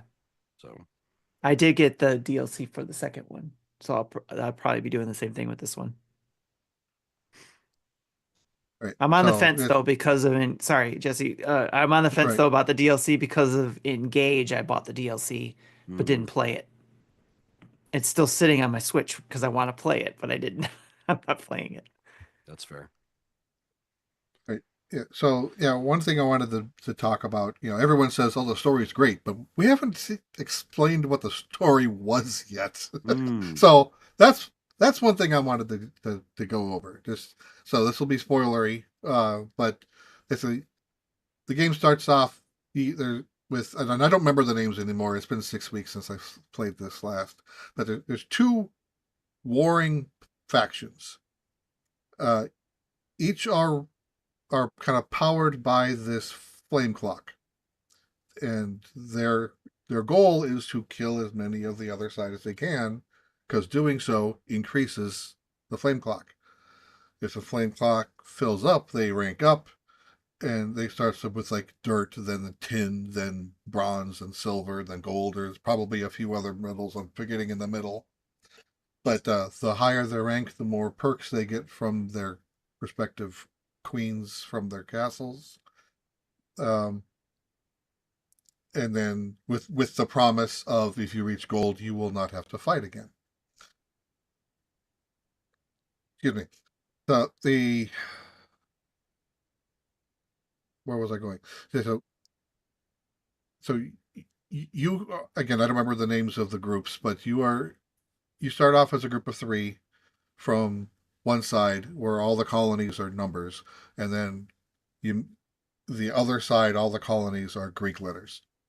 So you in a skirmish, you end up bumping into three other people from the other side, and kind of accidentally become Ouroboros together, which is a linking between the two characters, and it's one character from each side in this linking. So you end up with a party of six And I have to say, throughout. Ouroboros looks so awesome.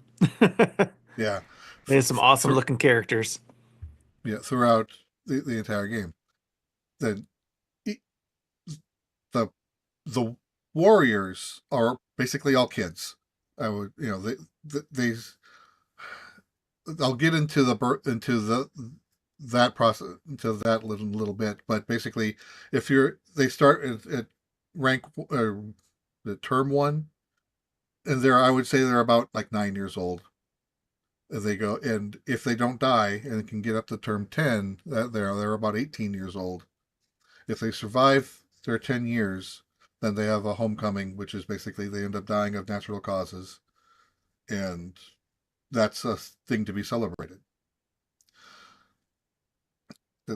So each colony has, one of the older peoples is generally the commander. It isn't always, but then there's a group of, what would be equivalent to generals called the consuls, that they find out there's consuls on both sides, and they thought, oh, that's weird. And then we find out later, yeah, they're all in one big old cahoots suit together. So that and then as the players, turn into Ouroboros, the console can turn into Mobius, which they're also large, grotesque, robotic creatures, more grotesque than your Ouroboros are. Okay, and then as as the plot goes around, you find out that those who don't make their homecoming end up being reborn. Their personalities are generally similar, but they don't have any memory of their past lives. It's like you get the first hint of that when Uni finds a dead Uni, and she goes through a mental crisis before she finally Marty's eyes are getting shares. big. It's like, what? Yeah. Uh, so then another thing we discover is when the colony reaches gold, it is true they no longer have to fight because the consoles will come down and invade and wipe them all out. And taking that life force is what keeps the consoles going, or Mobius going. So this whole thing is set up to be a perpetual system to keep Mobius running at the expense of these innocent groups of kids. So when all those pieces went together to me, I'm like, wow, that's intense. Yeah, and then then That even that part, even just the story of the whole 10 phases, or their growing up phases or whatever, and fighting each other to fill the flame clock and all that stuff. That was like, this is interesting yeah. about this what is going on in this world. And then Like, I want to know more. and the flame cock drains over time is naturally, and if it goes Yeah. out, then the whole colony dies. Yeah. And again, that was just an interesting take on that world, and I wanted to know more about that world. And boy, did I learn more. Yeah. So then I'll stop with the details there, but by the end of chapter 7, you learn a little bit more about what's going on. But one thing that I noticed pretty early on, consoles in Mobius always refer to themselves only as a letter, and you don't learn the real names of all of them, but those that you do, it always starts with that letter. So like I think at the end of chapter 3, I believe, was Mobius J, and that was the first time I really hit a difficulty spike, and that was also a pretty sore spot in the story. Yes. Yeah. Then you learn about M and N, and that's the whole chapter 5 thing. Yes. Yep.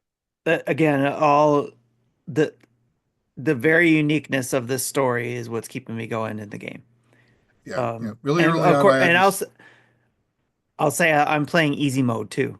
I don't know about you guys. I am playing easy mode because I wanted more of the story. So, I did play I normal and kept yeah, it at normal. normal the entire way through. Yeah, normal as well. I'm gonna have to check and see what mine is set on. yours is probably Because normal. But I think it starts off everybody's normal. if it's not easy, that's what we're doing. Yeah, Switching it over. if I, I if I died another probably 2 more times against Jay, I would have dropped it down to easy. But then That J battle was a pain. I I reshuffled my party similar to what Justin did, where having instead of having 2 of every class, I have 3 healers and 2 defenders and 1 swordsman. So it does take a little bit longer, but at least you live longer too. Yeah. Yeah. Well, I hope that has been satisfactory for our talk about Xenoblade Chronicles. It's definitely the I can say it has had one effect, and that is I now am probably going to pick this back up this weekend. It's made me interested in the story. I really like the fact that we got to play this game together and like have different experiences with Yeah. it. And like we very rarely, unless it's a big game launch, we all do the same thing. And Yeah, so it was unless it's really a cool Mario or a experience. Zelda. That's pretty Yeah, much this all. was- We this should was- do this again. Yeah, this is a really cool opportunity. So thanks for this one. Just can't be another Xenoblade game. Next version or next time it'll be Hatch Tales. There you go. Oh boy. Well, guys, with that being said, let's take a quick break for a word from our sponsor. Support Nintendo Dads is brought to you by Manscaped. All right, fellas, it's time to talk about personal grooming. Grooming isn't just about looking good, it's about feeling good. And whether you're suiting up for a big meeting or gearing up for just a date, or maybe tackling the day, the right tools make all the difference. Take care of your skin and skip the cuts and irritation. Meet the Beard and Ball Bundle from Manscaped. Your all in one grooming solution to keep you polished from head to toe, or more precisely, from beard to balls.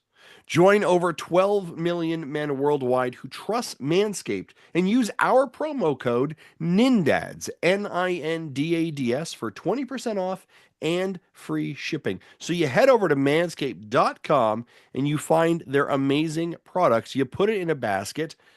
Listen, we at Nintendo Dads HQ use a ton of these products. We absolutely love them. We restock quite frequently on them.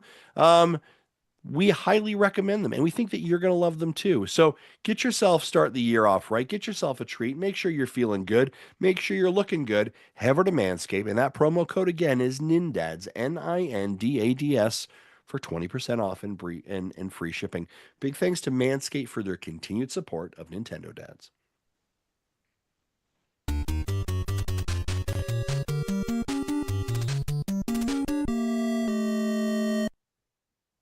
All right. So that music means that there's a rumor to discuss before we move any further in the show.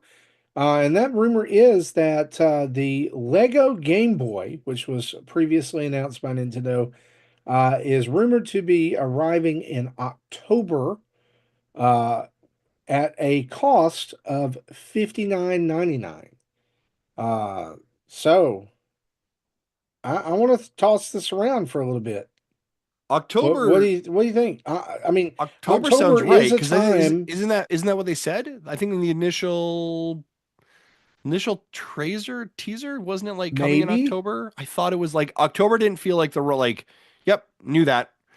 The cost is actually what kind of has me head scratching because if it is a It's pretty Game much the Boy, same cost as Product Plant. Yeah, I think I heard it was supposed to be around 450 to 500 pieces, so it's not a larger build like yeah, a Bowser.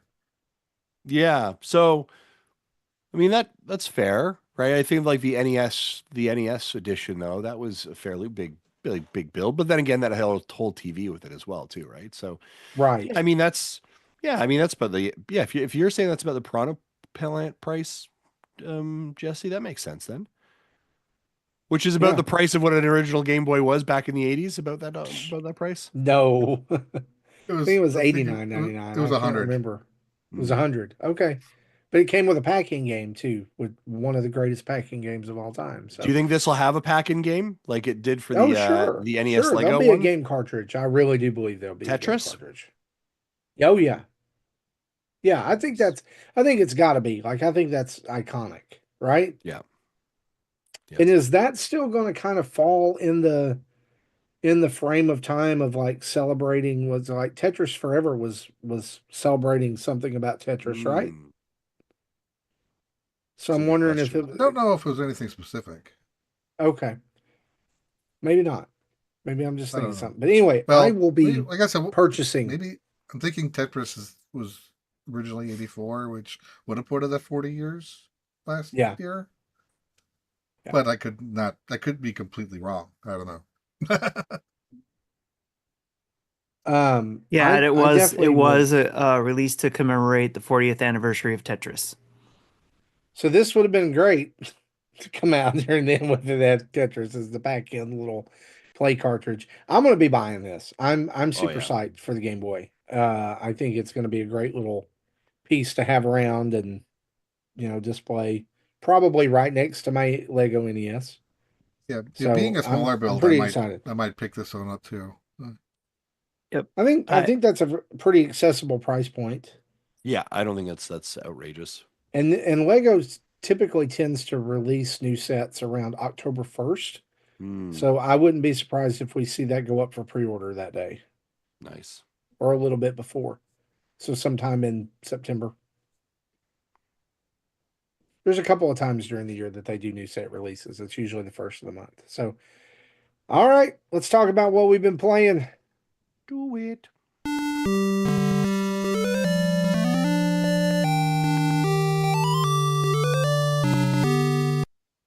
Hey, you know what? I'm going to start this week. Fortnite, new season, playing it. I mean, I put at least 10 hours into Fortnite every week because, I mean, just play.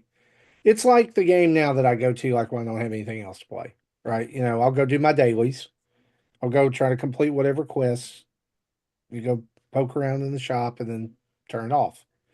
10 hours is probably more generous So than you it could have really is. finished. You could have finished Xenoblade Chronicles then. Sure, absolutely. But I mean, Chose I not gotta to. level up.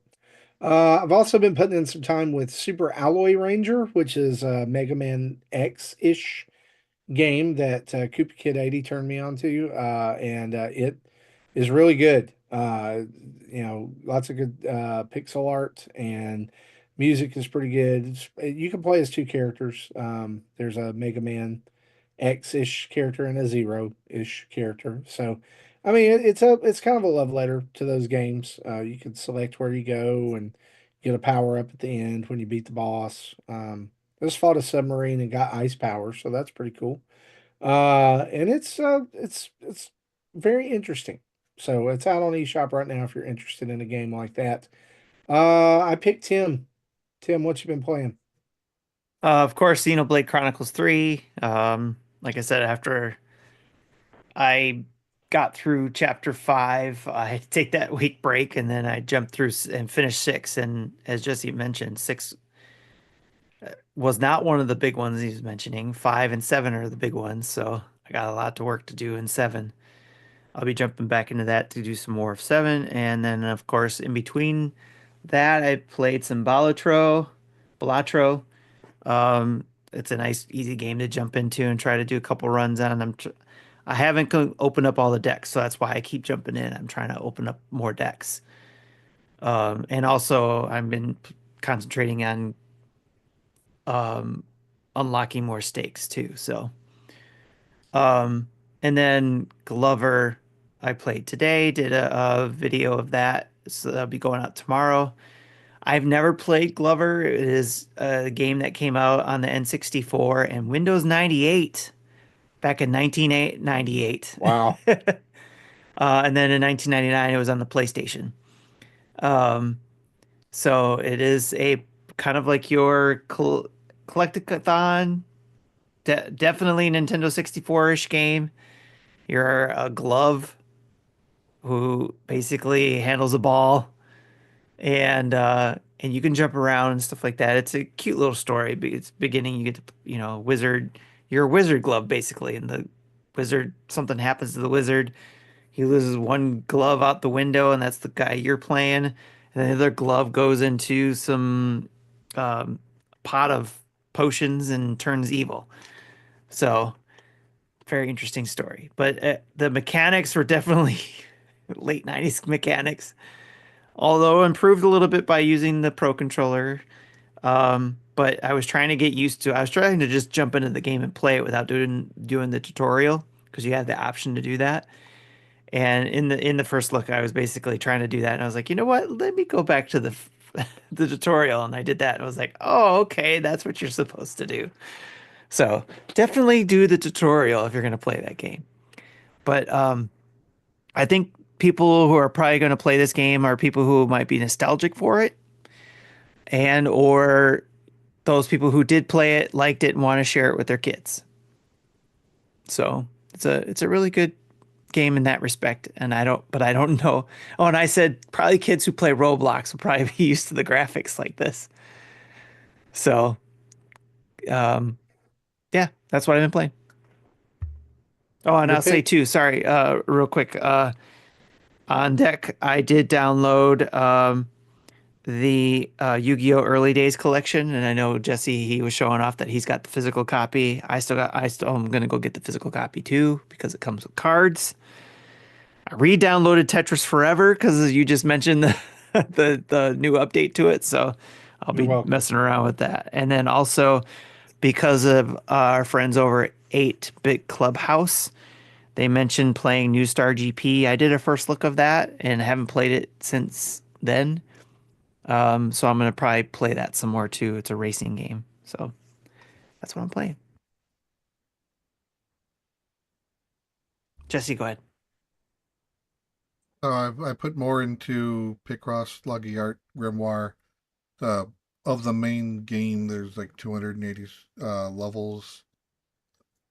I think I'm almost halfway through. I'm at 133. So I think as I explained last week, you have to combine 2 or 3 solutions to previous puzzles to unlock the the newest puzzle, and the more you unlock, the more you're able to unlock in the future. So it's kind of keeping on tabbing through the categories, doing what I can until I run out, go to the next category until I run out, and then it loops around, and I'll have a whole new more set to unlock. Uh, uh, Not sure how long it'll take me to finish that one, but again, I'm just under halfway through it. And then this last weekend, I did a live stream. Maybe might have been around 90 minutes total. I just played various Intellivision homebrew games, most of which I have never played before. So, uh, like, there, I'm making a mess now. Time Pilot, Grail of the Gods, the Mario Brothers port, and Ghostbusters port from the old Apple Commodore 64.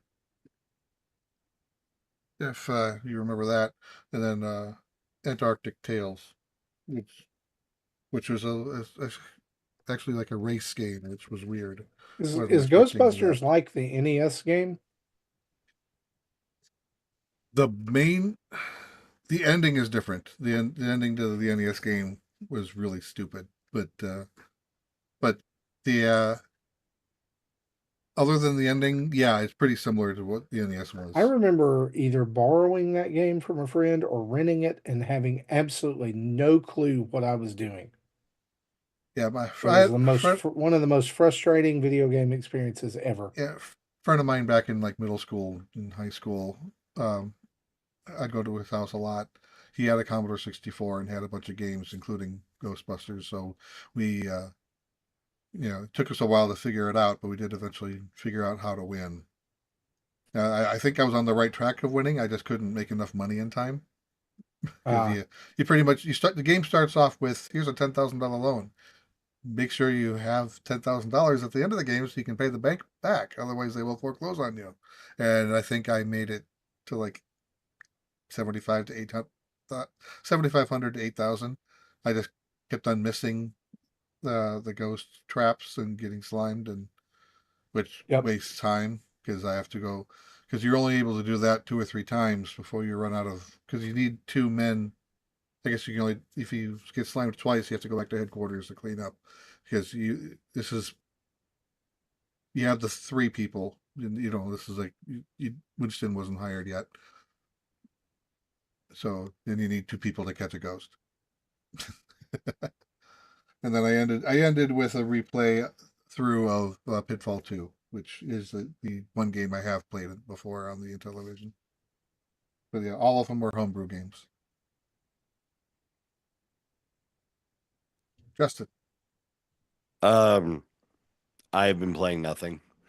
I played a little bit of Xenoblade Chronicles 3, and I played about an hour of Fortnite, and I got a couple dubs. That's it. That is Nice. it. Well, if that's all you've been playing, then you've got a little bit of time to turn on the community spotlight. Well, I'm actually going to drop off, unfortunately, but I will chat with y'all later. Okay. Okay, bye, folks. See you, Justin. See ya.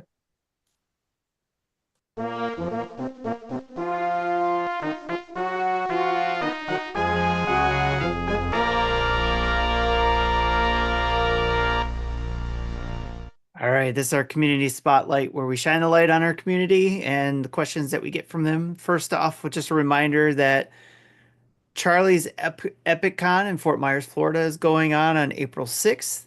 The reason why we bring that up is because the show is hosted by our very own executive producer, Jacqueline Amira. So we wanted to promote that on her behalf. Again, that's Charlie's EpicCon, April 6th in Fort Myers, Florida from 10 a.m. to 5 p.m. So go check that out and look that up if you're in that area. All right, some of the questions we got, we passed this one because Jesse and I answered it, but we wanted to get Marty and Justin's answer, but Justin just bailed on us. So, Hmm. but this is an ongoing question, I guess, in the video games channel and Reddit as a group. How would you fill in the rest of this chart, or what would you change? So, Jesse, I don't remember what we put. I think I I can go had. look it up real quick. I think Microsoft was in the uh, Devolver Digital with Wrath. Oh yeah, Uh, Devolver was Wrath, yeah. Which channel was this in? Well, we got the question right here. it wasn't in the Right, but Discord. you've added. We didn't That we just didn't we didn't type it anywhere, so what Oh, our okay. answers were. Gotcha. We just were gonna save it for you and yeah. Justin to kind of help Then pick. then the ones that were pre-populated. EA was Greed, Ubisoft was Sloth, and Nintendo was Pride. I don't remember who we said for Gluttony. Oh, I think Gluttony is absolutely Microsoft with their extreme purchases of dev after dev after dev after dev. It can go that way too. We could go that I way. would I think we definitely had put PlayStation there. If I think that's what we I had would definitely PlayStation. I would put PlayStation in envy Okay, because because they everything envy. they've done has been a copy of Nintendo. Or completely ruined one way or another. Well, yeah. Lately. Um, so that leaves Wrath and Lust. We had Devolver at Wrath. Oh yeah, definitely. And then No and Lust. I think I said NIS or Exceed for Lust. Whichever developer keeps putting uh hentai girl slide puzzle games on the That too. Nintendo Switch every There you go. week, that's who it Yes. is, Yeah. right? Oh, we'll just put all of them in Lust because that would make sense. You know. There you go. That's a good Yeah, question though. It I is mean, a very interesting one. I'll definitely admit greed. EA, Nintendo's definitely Pride. Ubisoft is Sloth. I think that's a good list. Well, good answers. All right. What are the dad's opinions of the rising tide of smut in modern video games? An unnamed member of our group who would frankly be ashamed of himself popped this trophy twice on two different consoles. And the trophy is spent 15 hours at the Alien Strip Club. Spend 15 hours at the very real in-game Alien Strip Club. I love the description. The very real. Yes. What game is this? High Uh, on Life, High on or Life, yeah. Okay. the one with the talkie shooty guns. And I won't name Gotcha. names. I won't call out Hambone that he was the one that did this. I won't do that. I love it. Yeah, So here's the question. it doesn't really take 15 hours to get that achievement. In fact, the game mocks you and just says, "I'm going to give you this achievement, and just your friends will ask questions later or something like that." Right. So here's kind of my statement or my point on this is if you're upset by this and you weren't upset by like the hanky panky mini games on the old God of Wars, Oh yeah. why are you upset? Maybe they didn't know about that. Now they do. Maybe they do. Or This the is a very M-rated game, right? I'm I'm pretty sure, yeah. pretty sure it So is. Yeah. why Yeah. would people be surprised about Yeah. this? I'm not saying it's right, No, I but think why this is would a people be? joke question Oh, okay. anyways. I don't think it was necessarily anybody Anyway, really. It okay. was just John being Yeah, funny. but in for a more more serious answer, I don't mind it. As long as they don't advertise it saying, "Hey, this is kid friendly." Right. Right. If the game developer wants to do adult content, great, do what you want. The market will determine whether it'll sell or not. Yeah. And I've I'm got do what you want.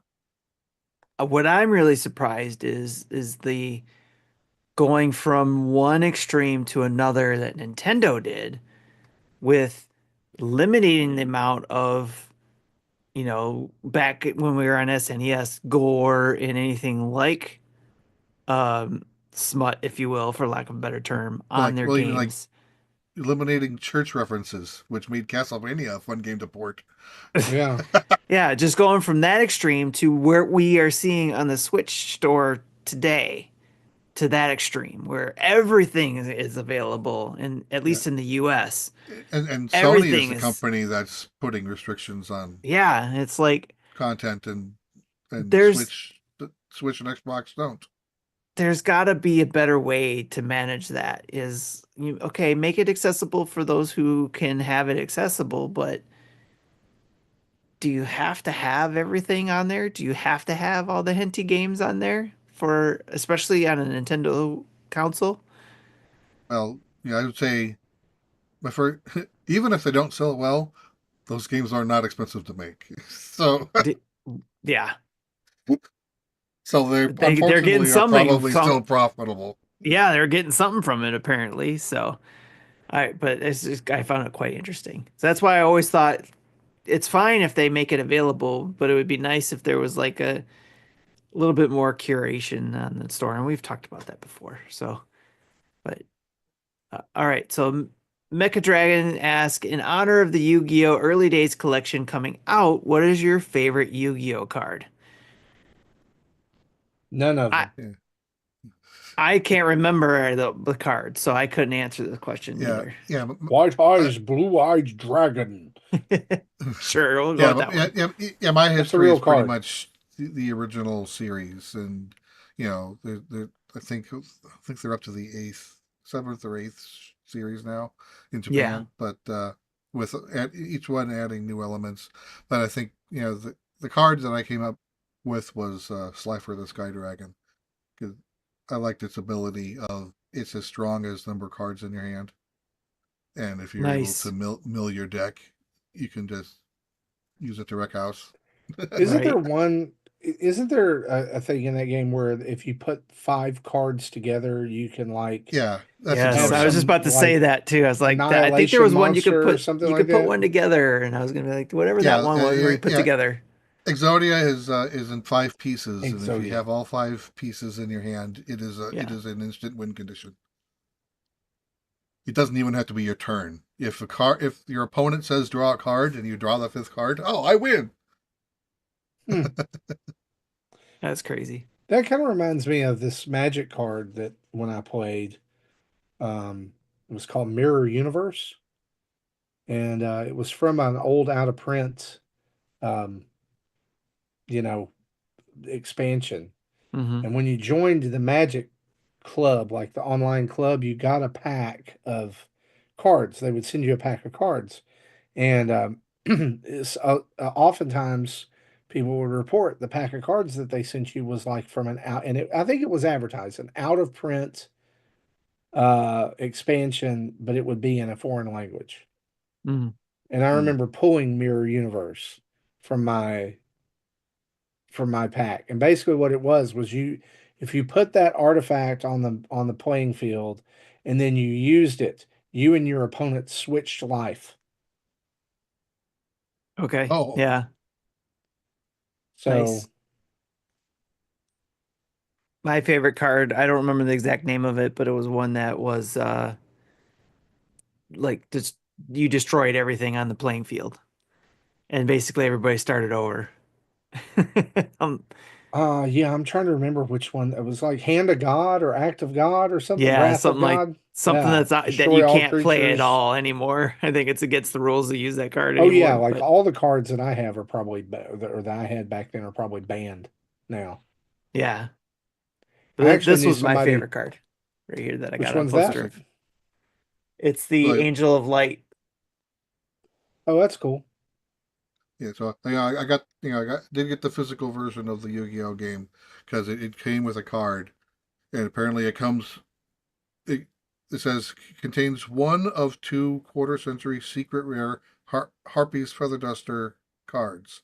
So there's two different variants it could be. So I don't know which one's which, but the effect of this is destroy all spells and traps your opponent controls. Okay. Yeah, I played Yu-Gi-Oh for a minute because my oldest, she was playing it, and so that was one of the things we bonded on You've was activated collecting. my trap card. And but I don't remember a thing about that game because we stopped playing, and I think I sold all mine off or gave them to her, and she sold them off. Um, but but now my middle daughter, she's into Magic, so I'm back into doing that. In fact, I have You a playing it box right here. online? Yeah, you can play it online, but this is the latest one I picked up. It's a racing version of Magic the Gathering. It's a racing theme in this Oh, that's n- cool. new version of Magic. So Didn't they have some Transformers themed Magic they cards? Are did, they yes. making some They no, they were for this in year the for the 40th anniversary? they already had them in unless they got some in the secret layer.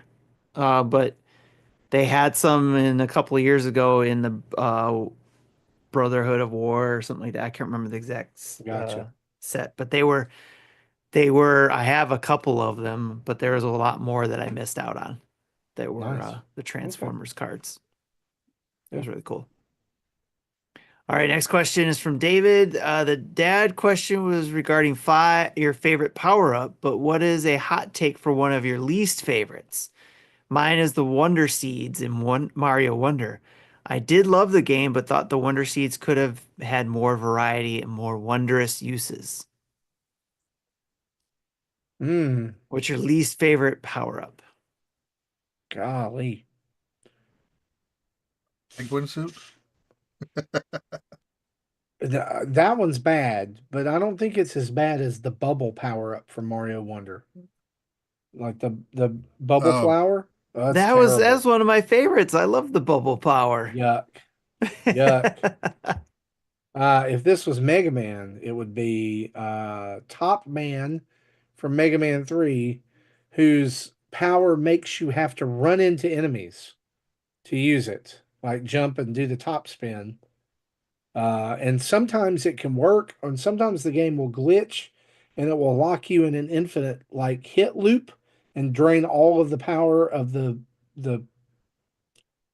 the weapon and kill you. That's fun. yeah.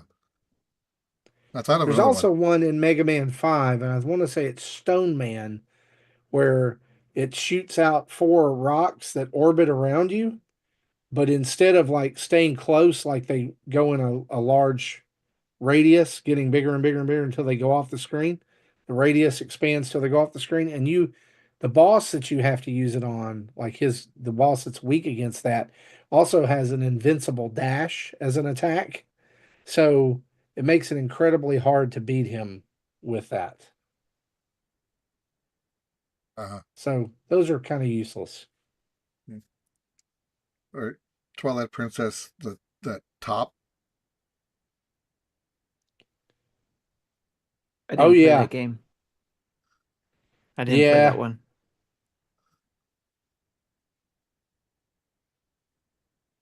I That forget one's what it pretty was. bad. I forget what it was called, but yeah, they had like three uses total in the game. Yeah. I'm having a hard time trying to think of one. The worst Uh Metroid power up, Tim. This is the content we expect from you. Why can't Metroid crawl? it's just like, why? Is it a joke? Metroid could crawl in Zero Mission. Right. The lack of power ups is my least favorite. When you lose all your powers, it's like, Yeah. especially when you get Like a taste of like it at the beginning. like after after the tutorial level of Prime. Yeah, you get a taste of like all the powers, and then all of a sudden you land on the planet and you're like, it's gone. Like, oh, come on.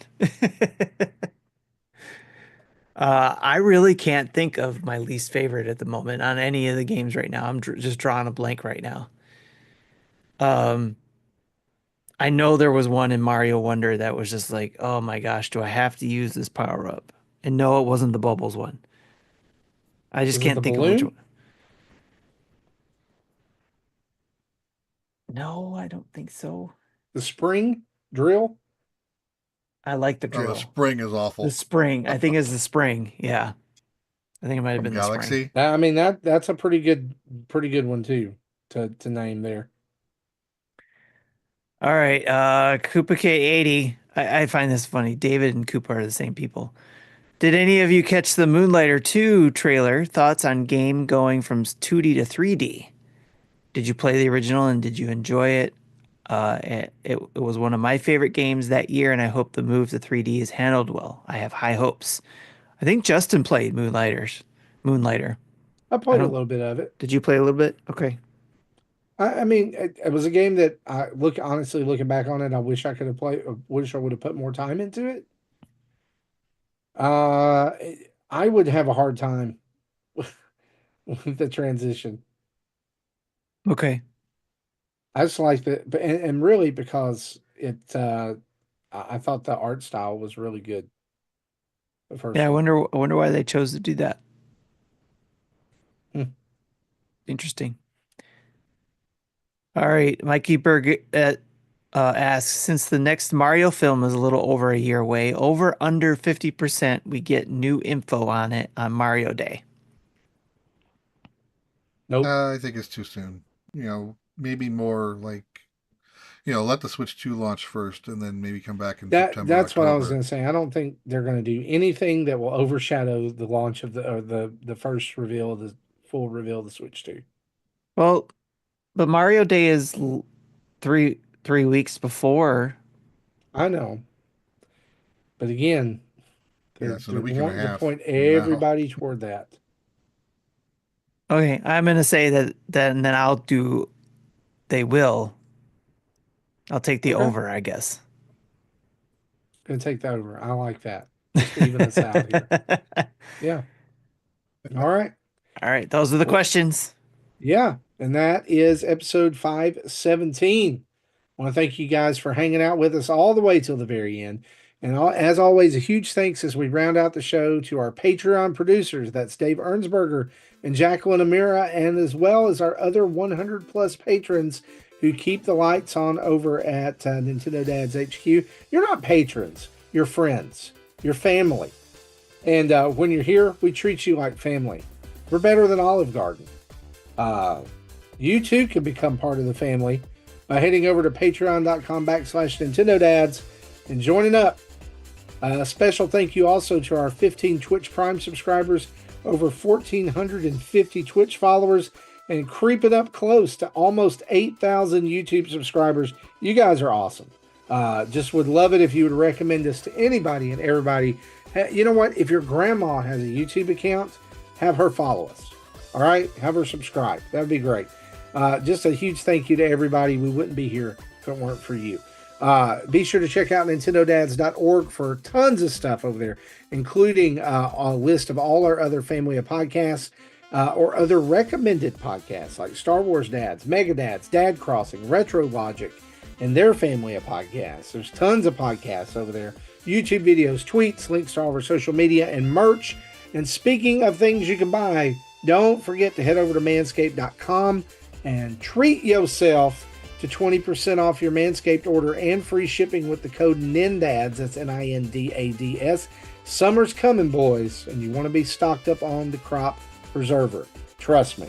Or you can email us at nintendodads@gmail.com or call in and leave a voicemail at 929-25-NDADS. That's 929-256-3237. Big thanks to OC Remix for the music we use throughout the show. And a reminder, wherever you download us and catch us in your podcatcher of choice, please leave us a 5-star review and a comment or two. It helps push us on up the charts, helps people find us, and just spreads love. It's like a virtual hug or magic beans. No, they grow into a magic beanstalk, like Mickey and the Beanstalk or Jack and the Beanstalk. Anyway, this has been episode 517 for me, for Justin, for Jesse, for Tim, and for Follow Cybertron Skywarp. We'll see you next time. Bye-bye.